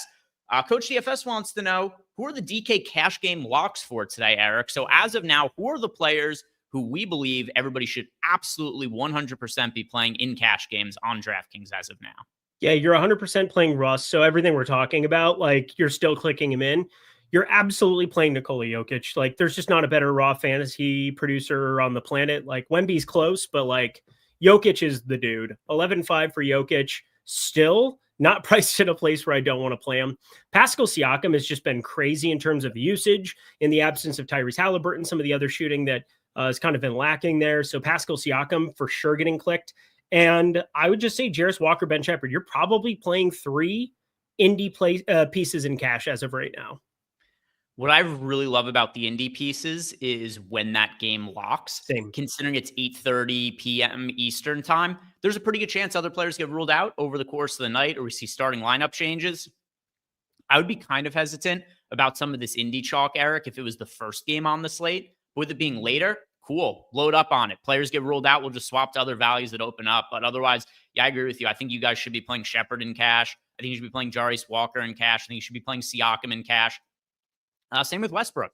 Westbrook, play him in cash. If he doesn't start, flip that lineup around and swap him out. And then Jokic is the pay up option in cash as well. Seems like we're on the same page. Yep, we are. And then were there any other questions for us in Discord? There is one here is from Tom Chambers. Tom wants to know, how does the Russ late swap even work with those 4 teams in play? Pels all non-options unless Zion is out too. Nuggets have no cheap options. Jazz, does that late swap end out? Okay, so what he's wanting to know is what happens if we find out post-lock that Westbrook isn't actually starting. So one thing that I'll add to this is that game, it's at 8 p.m. Eastern time. It's not, I don't know what time you think it is, but it's at 8 p.m. Eastern time. It's not one of the super late locking games. So you're going to have a lot of games that are still in play, but most notably, it's probably going to end up being you swap to more of the Pacers guys. Agreed. Yeah, Tom had said, yeah, I think he just has the time of the start time wrong, because he was bringing up a question of, it looks like it's going to be hard to swap off Westbrook if he isn't starting. No, it shouldn't be an issue. Yeah, it should be really easy. Again, I'm just saying it and shouting it out to get your, get the brain working, thinking about these situations, because late swap is a huge part of NBA DFS. It always has been. I hope it always will be. I hated those days of like 7 p.m. Eastern time lock, and then, well, somebody gets ruled out 2.5 hours later and I can't do a damn thing about it. Those were awful, awful, awful days. So yeah, we always want to be thinking about these things and who's going to be affected. But yeah, you're playing Russell Westbrook in cash. You're playing a lot of Russell Westbrook in tournaments right now. I just wouldn't be surprised if I'm just reshuffling my lineups around immediately when that news drops. And we've got a question here from, this one is from It's Jay. It's Jay wants to know, he wants us to look at the individual Pacers guys and let us know of the chalk players who we over underweight to the field to, and then if there are any lower owned guys that you and I like from the Pacers. So as of right now, I personally am overweight to all of the chalk guys, Eric, which once again, like I said before, is very much dictated by when the start time of that game is. So it won't be all that hard to swap off those guys if we do get other sorts of value that opens up. But are there any of the contrarian pieces from the Pacers that you're overweight to? Because there actually is one that catches my eye. I'm curious for yourself. Yeah, Ray J. I like Ray J quite a bit. He's somewhat contrarian at the moment. No, 32% now. Yeah, no, he's freaking popular. Why are you playing Aaron Nesmith? Go ahead. I'm not playing Aaron Nesmith. Okay, good.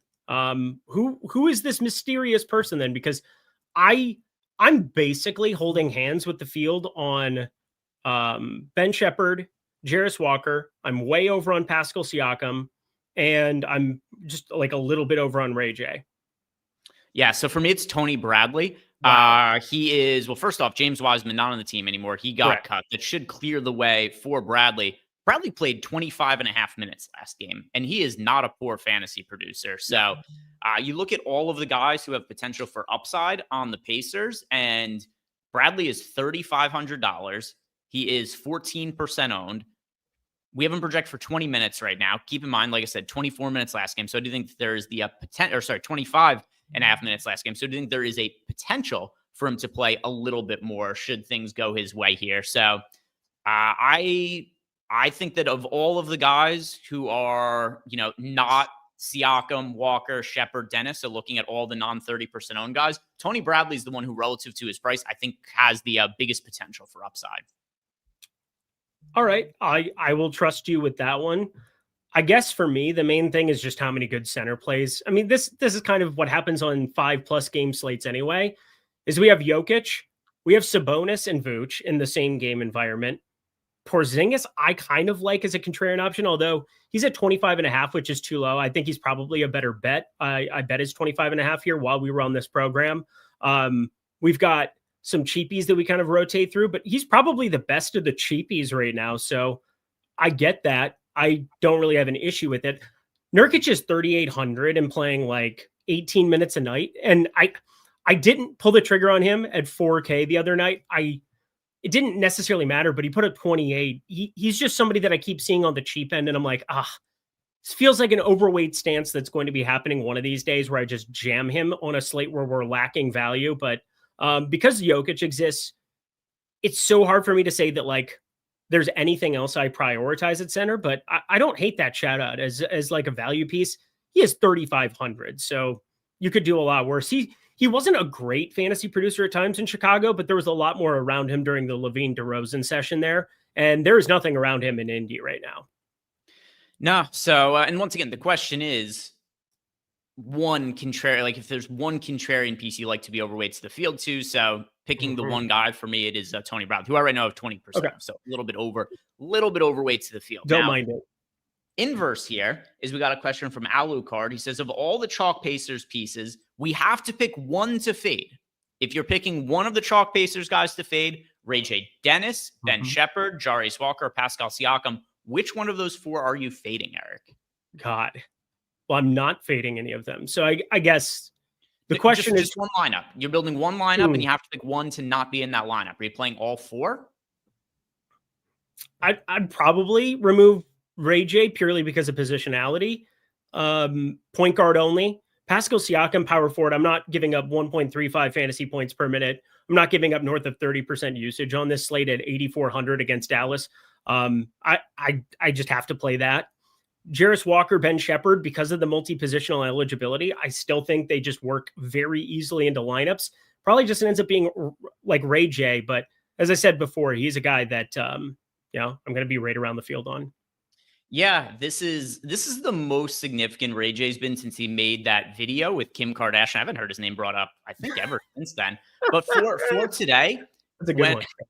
So for today, if I'm just picking one of these guys to be underweight to the field to, and you absolutely have to pick one for the question we got from Alucard, it's going to be Ray J. Dennis, just because he's the one who I have the least amount of confidence in what his role is going to be, whereas I feel pretty good about Shepherd, Walker, and Siakam's role. Once again, large field tournaments, I like Ray J. Dennis, but he's asking pick one to not play in a single entry. I'm going to go Ray J.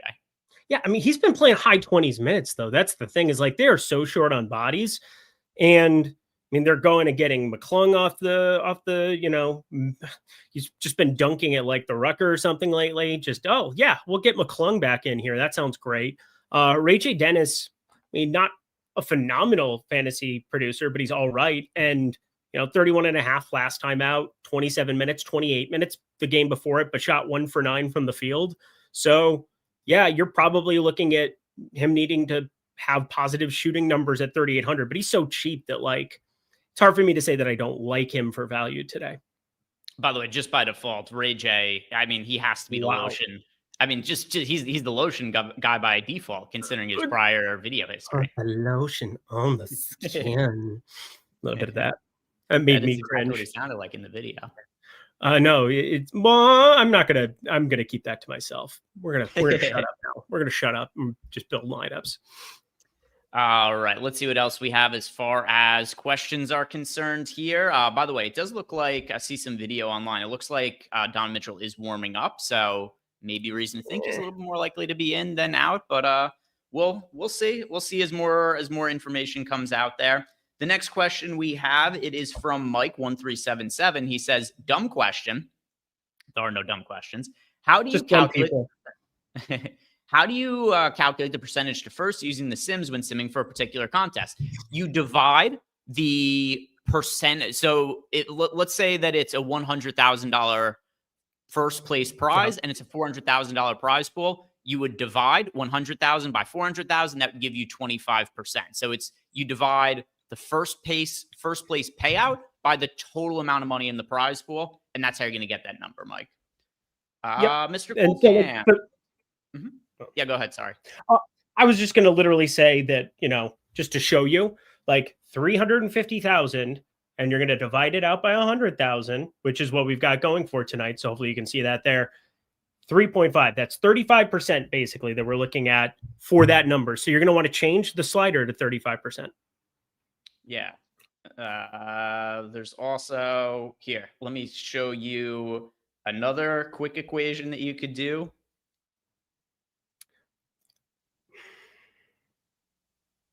What'd you do? Let me see it. 8,008. Type it into your calculators, fellas. Or you could do this. There we go. All right, now this is some high level math.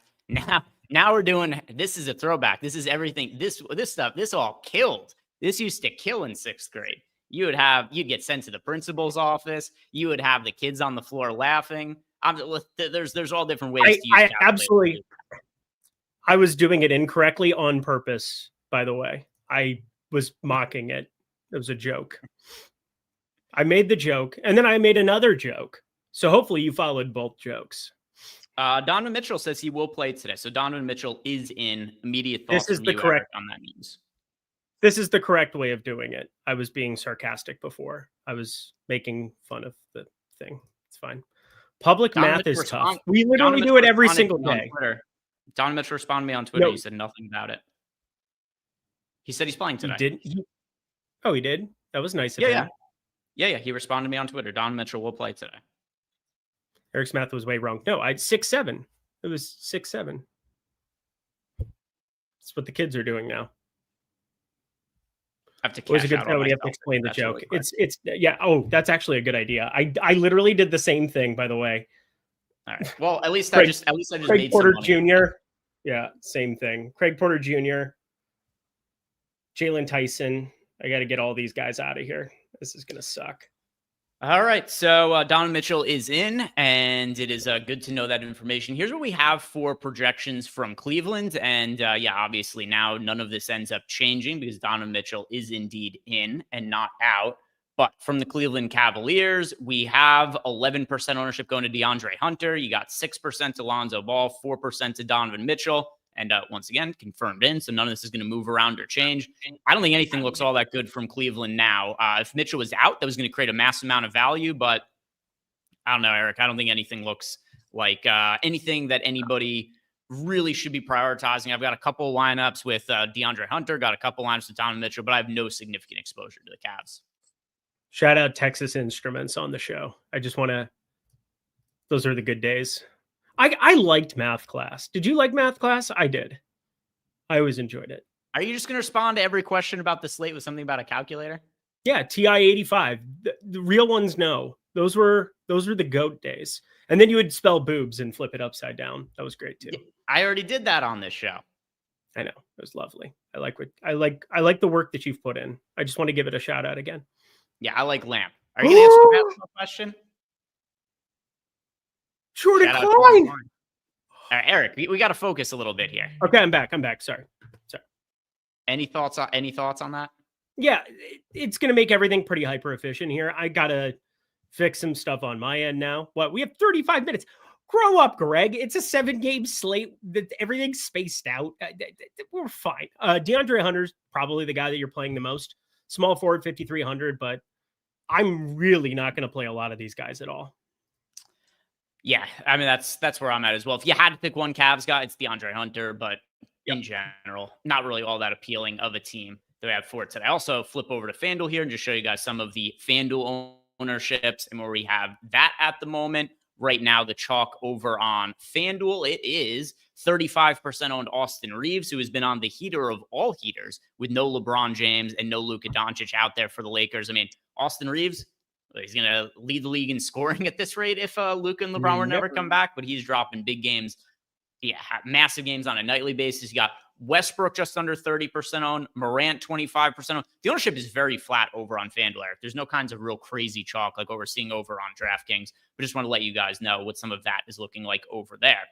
As far as Discord, Mr. Cool Cam wants to know who are our favorite plays at each position for FanDuel. So let's go and look at that on the FanDuel side of things, pulling up the FanDuel lineups that I've built. And also the Pacers players don't look nearly as good over on FanDuel because they're priced more appropriately. So do you FanDuel lineups built out, by the way, Eric? Yeah, I'm playing a couple over there. Just wanted to have exposure to the Minnesota game. You know, it's going to be an awesome game. All right. So going into lock at point guard, I think the best point guard to get is Russell Westbrook over on FanDuel. Agreed. 4,800 still just way. I will say his ownership is way lower over there. If he ends up starting, just play all the Russell Westbrook. Seems like you can get even more leverage there. And FanDuel, I will say this too.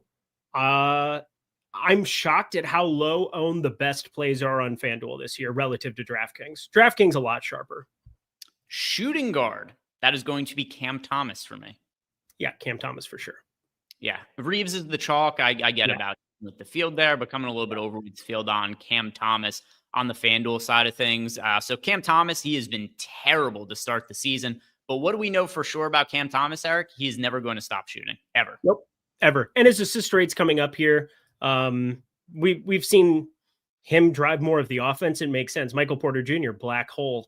Ben Seraph not playing a lot because he's not very good and can't shoot. He might be the worst offensive scorer I've ever seen play in the NBA. And I don't think that's hyperbole. He is 6'6", and I swear to God, I've never seen him make a jump shot. It's insane to watch the Brooklyn Nets this year. Yeah, they are the least fun team to watch in the entire NBA. Eric Johnson wants to know, is that Jordan?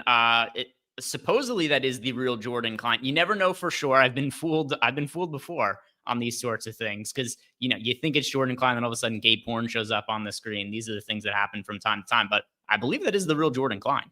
I believe it was. He also gave your hair some love and some shout out, which I will say, I think you look adorable right now. Thank you. It's not quite the middle school and high school pictures of me, if you guys have seen me post those online, but so good. Yeah, we're doing some work here. Let's see what we've got here for the next question. I saw a couple more that came through. We didn't finish Mr. Coolcam's question. Small forward, that is, I'm going to reserve Austin Reeves to use as my small forward pick. Yeah, Bizelis for me on FanDuel. Power forward, I'm going to go with Anthony Davis as a pay-up option. Anthony Davis, 10-7. Oh my God, do I like him on FanDuel. And then at center, Nikola Jokic. Jokic by a mile.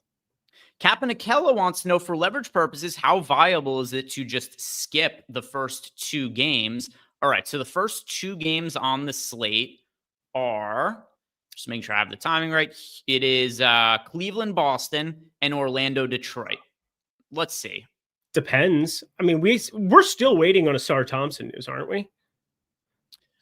So Asar Thompson is still officially questionable. I'm looking to see if there's been any updates on him.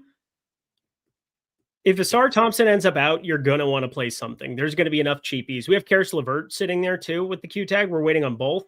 Like, there are shots to take on a couple of different guys, specifically Ron Holland, who has never seen a shot he doesn't like. Javonte Green, supposedly. There's definitely some guys. Plus, Marcus Sasser is out there. He's out. So, like, there's going to be something that either the fifth starter here. Is there a world where Stewart could play alongside of Duran? just with the pieces that they have there, they've been pretty apprehensive to do it. But like, yeah, the Thompson piece is the only one that could change anything. So people in chat, just came out. Funny timing. Asar Thompson is available to play today, so he will be in. All right. So to answer Capanicella's question, in general, you're just not going to get very much exposure to the first couple of games on the slate because they're, like Cleveland. You've got Mitchell in. That makes them look not all that great. Boston, priced pretty efficiently. Detroit also priced pretty efficiently. And then for Orlando, let's see. So there's nothing I'm going to change for this just because I don't have more than 10% of anybody in the first couple games on the slate. I'm okay with me having, 9% exposure to Boncaro, 4% exposure to Desmond Bane. Like, I'm cool with that being in my player pool. If I was getting to like 30% or 20% of any of these guys, I would make adjustments, but I'm cool with where I'm at and having like a couple percentage points to these guys.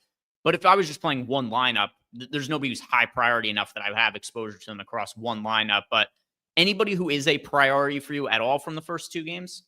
No, I'm literally on NoVig right now. I'm going to bet Cleveland. Just reran some of that stuff, putting Donovan Mitchell back in. I like it. But from a DFS perspective, it's really hard for me to back anything in these first two games in like a confident route.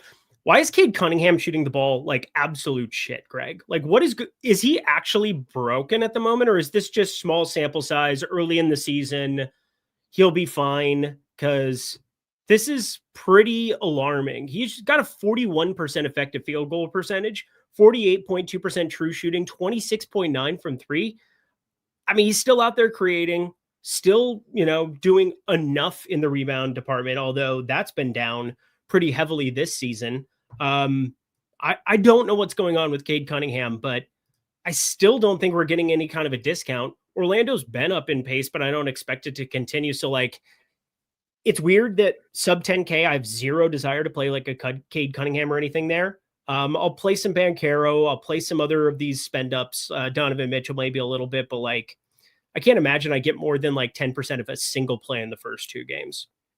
Yeah. So a couple of things there. As far as Cunningham goes, it's a couple of games. I'm not concerned about anything that happens in the first couple of games of the year. If it was something where he was like, hey, my wrist hurts, or something like, remember at the start of last year, you had Bridges who had reworked his jump shot in the offseason, and then he looked horrific with the hit shooting at the start of the year. Obviously, as the season went on, things improved as far as the shooting numbers, but the first part of the season was terrible, and there was actually kind of reason to believe it based on some of the things that he had said about his own shooting. But for Cade Cunningham, I assume he's going to be fine going forward, but it doesn't change the point that he just doesn't show up in lineups for tonight. Okay, that's fine. Normal Orlando starting lineup. Yeah, we're ready to rock. We got the Asar Thompson news. I think we're kind of just playing anything early straight up and waiting for the Sacramento starting lineup. I think that's the first thing that'll really get the ball rolling on this slate from a late swap perspective. 1-2. That's a very mean super chat. 1-2. I can't read that on the show. That's where I draw the line. We don't make fun of Jordan Klein around here. No, nothing mean about Jordan. Eric Goodwin left us a super chat. DK best forward play 8K or under. I have Markman. All right, 8K or under. Let's see. Jalen Clark for the people playing FanDuel. He's out again, so cool. Let's see. 8K or under. On DK. Boy, that's a shitty price range. Small forward or power forward just under 8K. Yeah. Let's see if we just go based on our projections. I'm looking at it. I can't think of a single thing. I mean, I would either want to pay up to get to Banchero. I'd want to pay up to get to, Siakam, obviously, but he's mega chalked for good reason. Yeah, the one we have projected the best is Markkanen, but I mean, Markkanen with a 37 fantasy point projection at $7,700 doesn't look particularly appealing. He's the choice, but it's really nobody. Purely by default.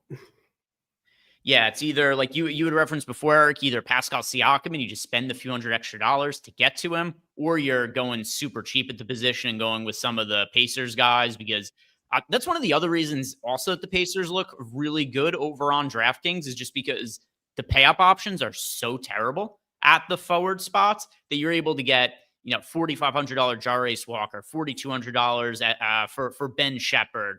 So you're either paying up to like Siakam or you're just punting at the position or paying up for Anthony Davis. But yeah, that upper mid-range is not very appealing looking. Yeah, not good at all. And, I'm not saying rework everything. You can find some 2v2, some other things, but like, it's just such a dead range. And maybe you built out something that looks awesome. All right, if you have one contrarian piece and it's going to be Lauri Markkanen, I don't completely hate it. I just would advise against it if it's any kind of like a foundational, like this really matters to me. Like there's no good plays in this range. Yeah, we are on the same page there. The real Dwayne wants that. This is not the fake Dwayne. This is the real deal. What are the best core plays for a high stakes 3-man? All right, so that I'm treating largely as a cash game. Also, be careful you're playing against in some of those 3-man contests. But yeah, it would be the same as the cash game guys we said before: Siakam, Westbrook, Walker, Shepherd, Jokic. I think those are the guys you'd be considering to play in a 3-man. Yeah, I mean, I guess we could do like Nuke of the Night. We could do like our one contrarian piece that we like. I've got a guy that I'm pretty high on that. Where is his ownership at? Sub 12% ownership. So, I mean, you could find yourself onto some specific pieces that aren't necessarily just chalky, but it's really hard for me to imagine walking into a 3-man or into something else and not just playing chalk, not just playing a cash game lineup. So more than likely not looking to try to make any kind of outrageous stands. And we got a super chat here from A. Wright, and we'll do the Nuke of the Night right after this. What A. Wright wants to know, who are the top 4 chalk plays on DraftKings tonight? And then also says that he respects Jordan. We all do. We love Jordan very much. Love that Jordan, by the way, if you're still watching, you still owe us a late night hang when we all come in here after a show one day. You had committed that to us, and then it didn't materialize. Still owe us that. Come hang out with Eric and I one night. All right. So as of right now, the top 4 chalk plays on DraftKings. So we've got 6 players who are 30+% owned. Of these guys, here are the 4 that I think are the highest priority: Nikola Jokic, Russell Westbrook, Pascal Siakam. I'm actually this is just gonna be in the order of the ownership. That's who I think they are, and Jarace Walker. Those 4 for me. Agreed. Were there any other super chats that came through? There are not, Eric. You know what that means? Nuke.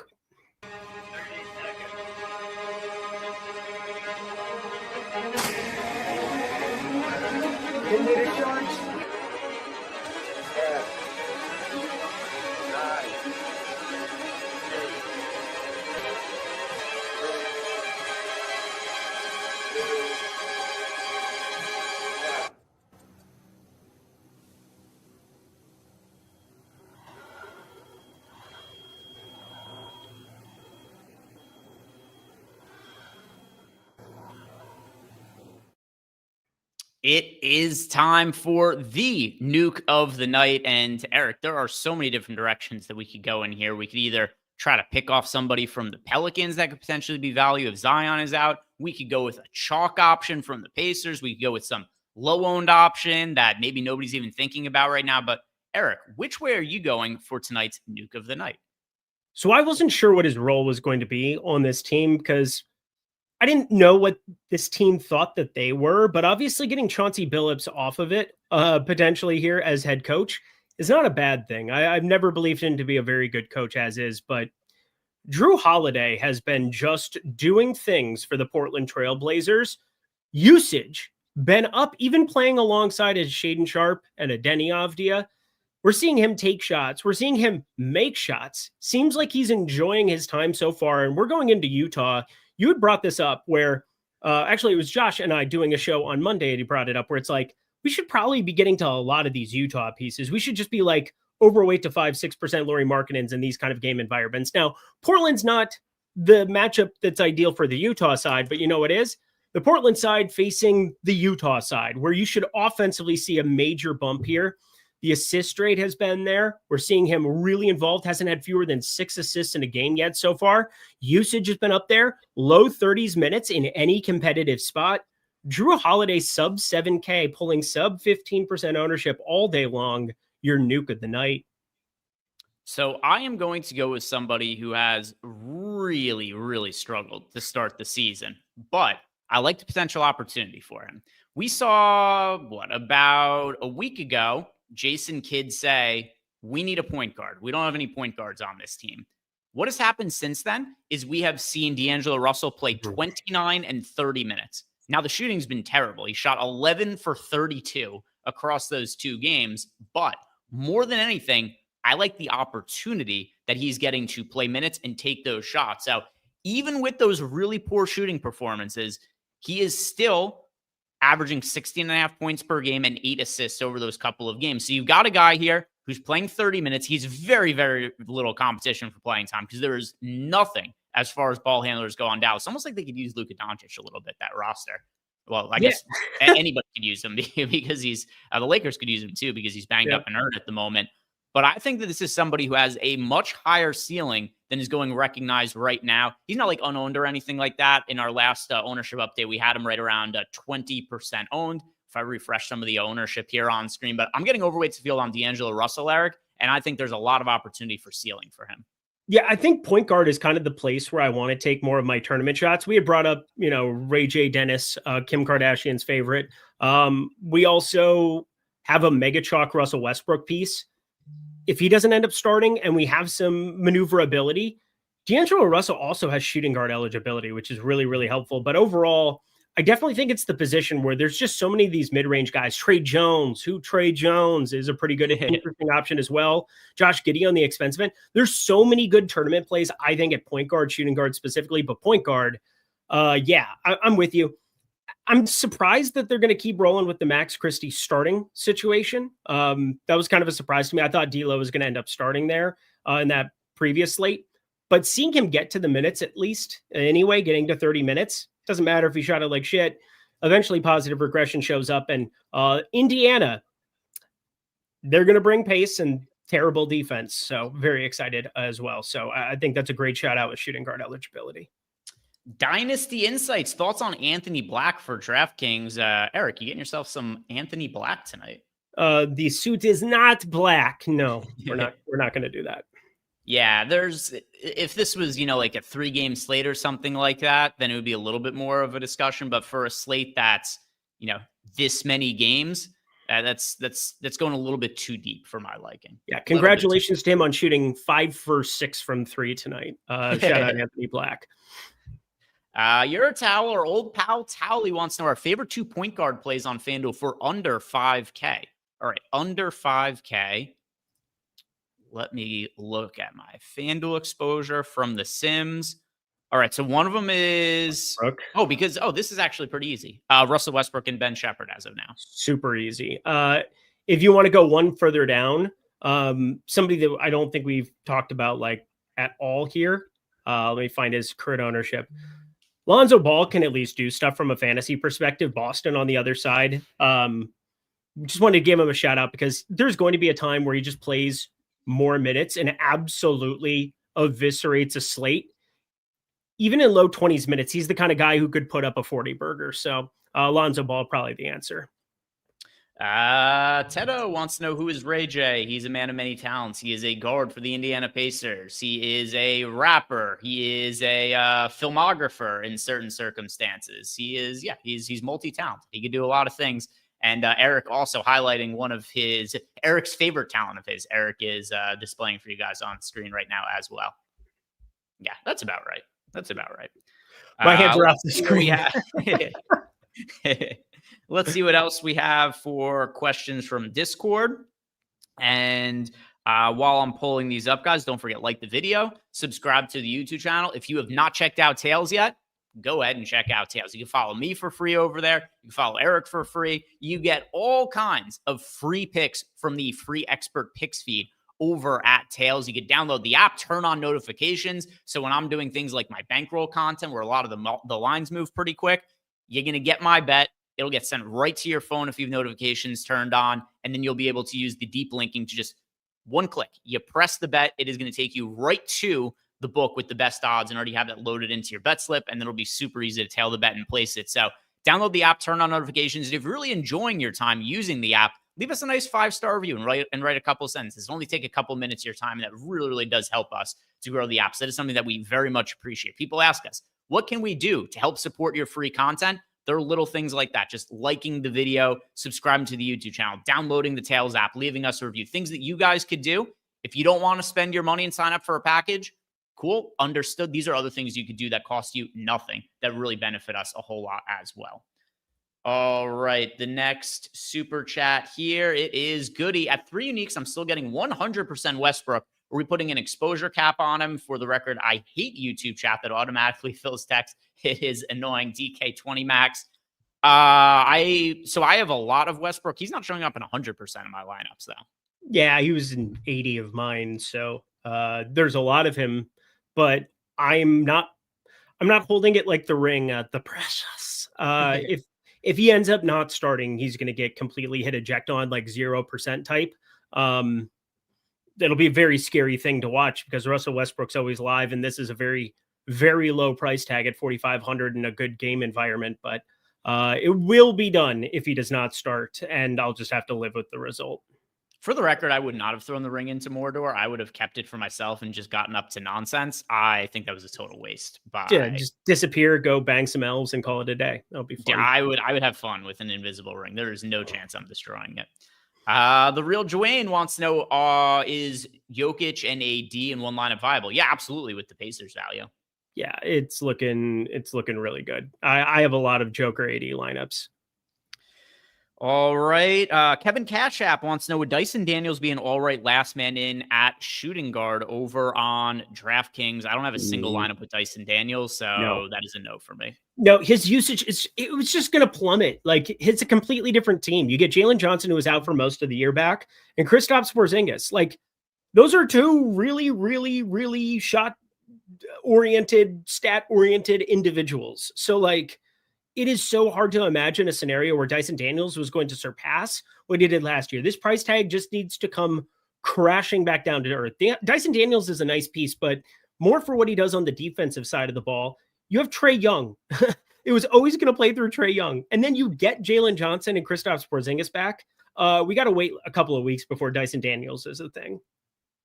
By the way, the updated FanDuel ownership I have on screen, we now have Royce O'Neal projected for 38% ownership on FanDuel. Then you got Reeves at 34%, Grayson Allen 32%. Now with the updated Phoenix situation. So that's what we've got for a little bit more of chalky situations over on FanDuel. Obviously, the Phoenix game, not on the DraftKings slate, but wanted to make sure I showed it to you guys for the FanDuel side as well. The next question that we have here, it is from Pat Gang Swish. Pat wants to know, would it be a bad thing to fade Ray J? No. If you want to get off of one of the Pacers guys, he is the most sensible one to get off of. I don't have any issue with that at all. Okay. Any thoughts on that, Eric? I was doing the same hand gesture bit, and I'm done. Oh, sorry. I was looking at that's my bad. I was looking at Discord for more questions. That's Next okay. question. No, I just, huge cock. Continue. Totally understandable. That is on me. That is my fault for not looking up and trying to find more questions from the Discord here. Wynn wants to know, Royce or Grayson, now that Green is out on FanDuel, $4,900 Royce, $5,700 Grayson Allen. I prefer Royce O'Neal between the two of them. I think both of them look really good on the FanDuel side of things now, but Royce O'Neal if I'm just picking one. Yeah, I mean, Royce O'Neal is very, very, very involved on the floor right now with Dylan Brooks out. It's just a massive amount of minutes and rebound rate up. They have no rebounders. I mean, freaking Ryan Dunn out there rebounding. I will say this, Mark Williams hasn't started yet, right? Correct. He's been coming off the bench and playing limited minutes. Yeah. So Mark Williams is going to start eventually. Mark Williams should be starting tonight. It's just wild to me. I'm going to probably single game parlay everything in Mark Williams together. He's been playing so damn well, even in a limited capacity. You should just start this guy at this point.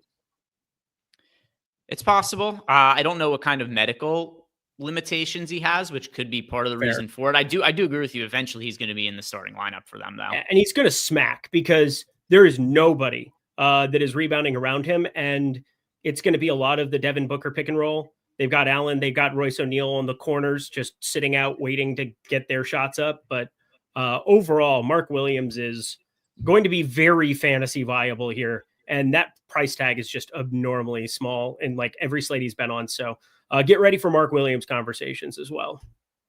Mega Elite wants us to talk about our favorite guard values on DraftKings. So if we're going cheap at guard on DraftKings, Eric, which direction are we going in?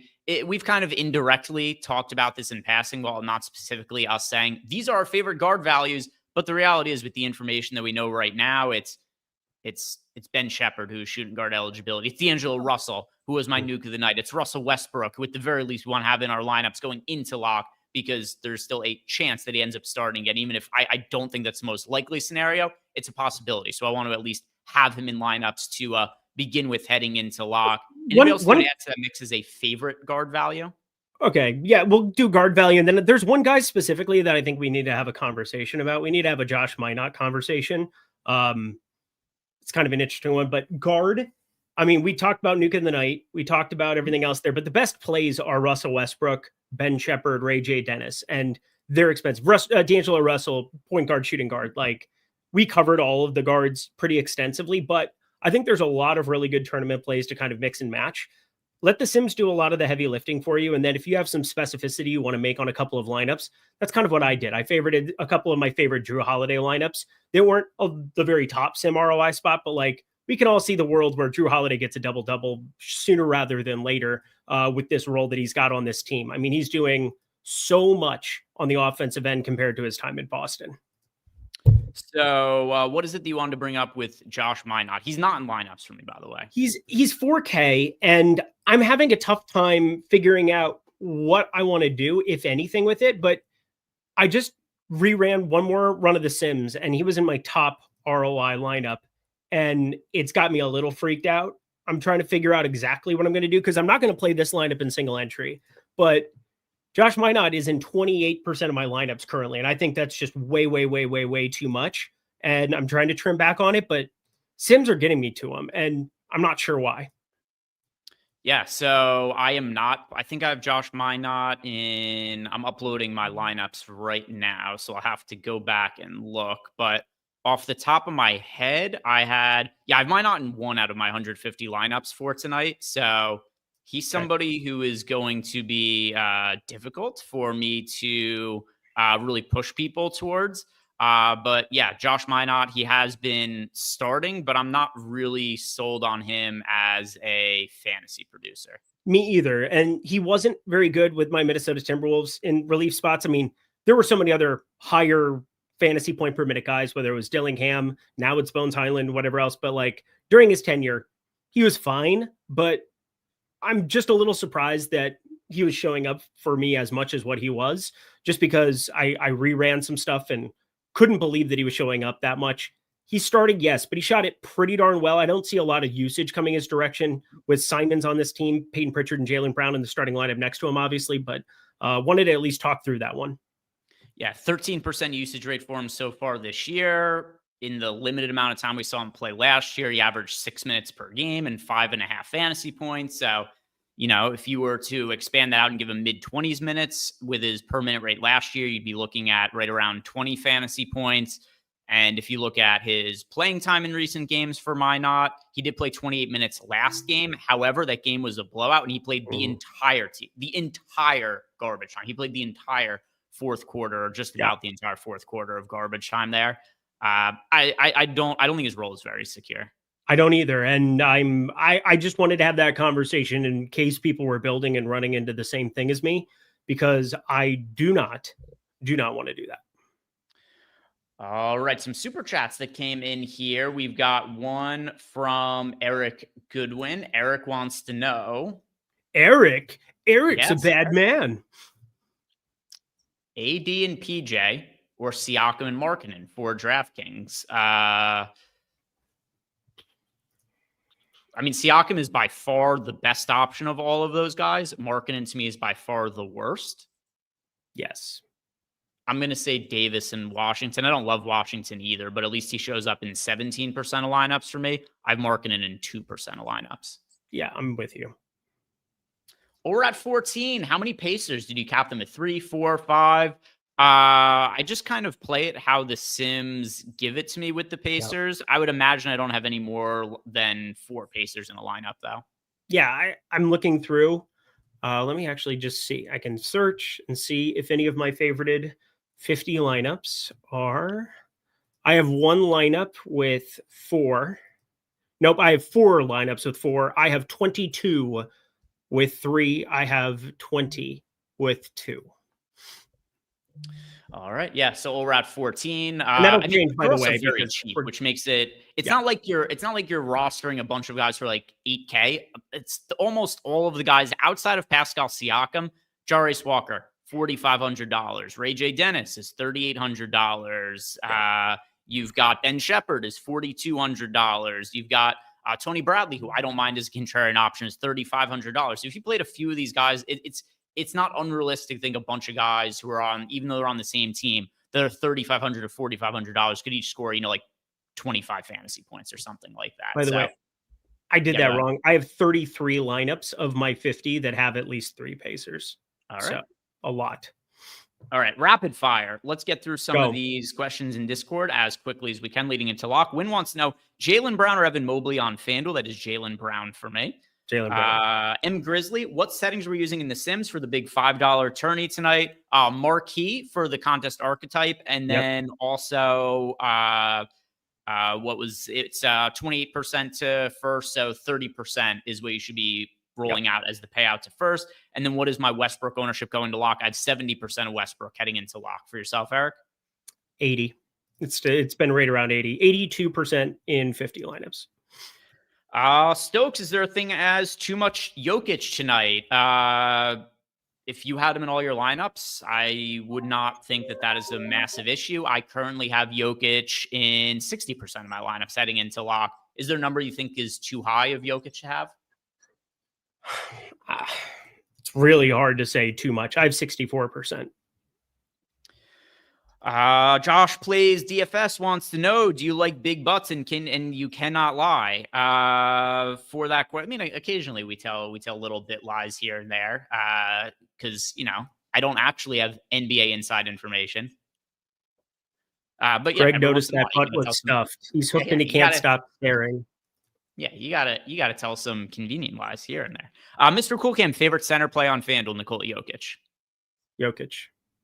All right, there we go. We caught up on all of those. I will say, Mark Williams is intriguing. There's a world where Mark Williams. I'm just there's a part of me that wants to do it so bad, and I feel like such a pussy, and I'm sure Chad will agree with that. But anyway, it's fine.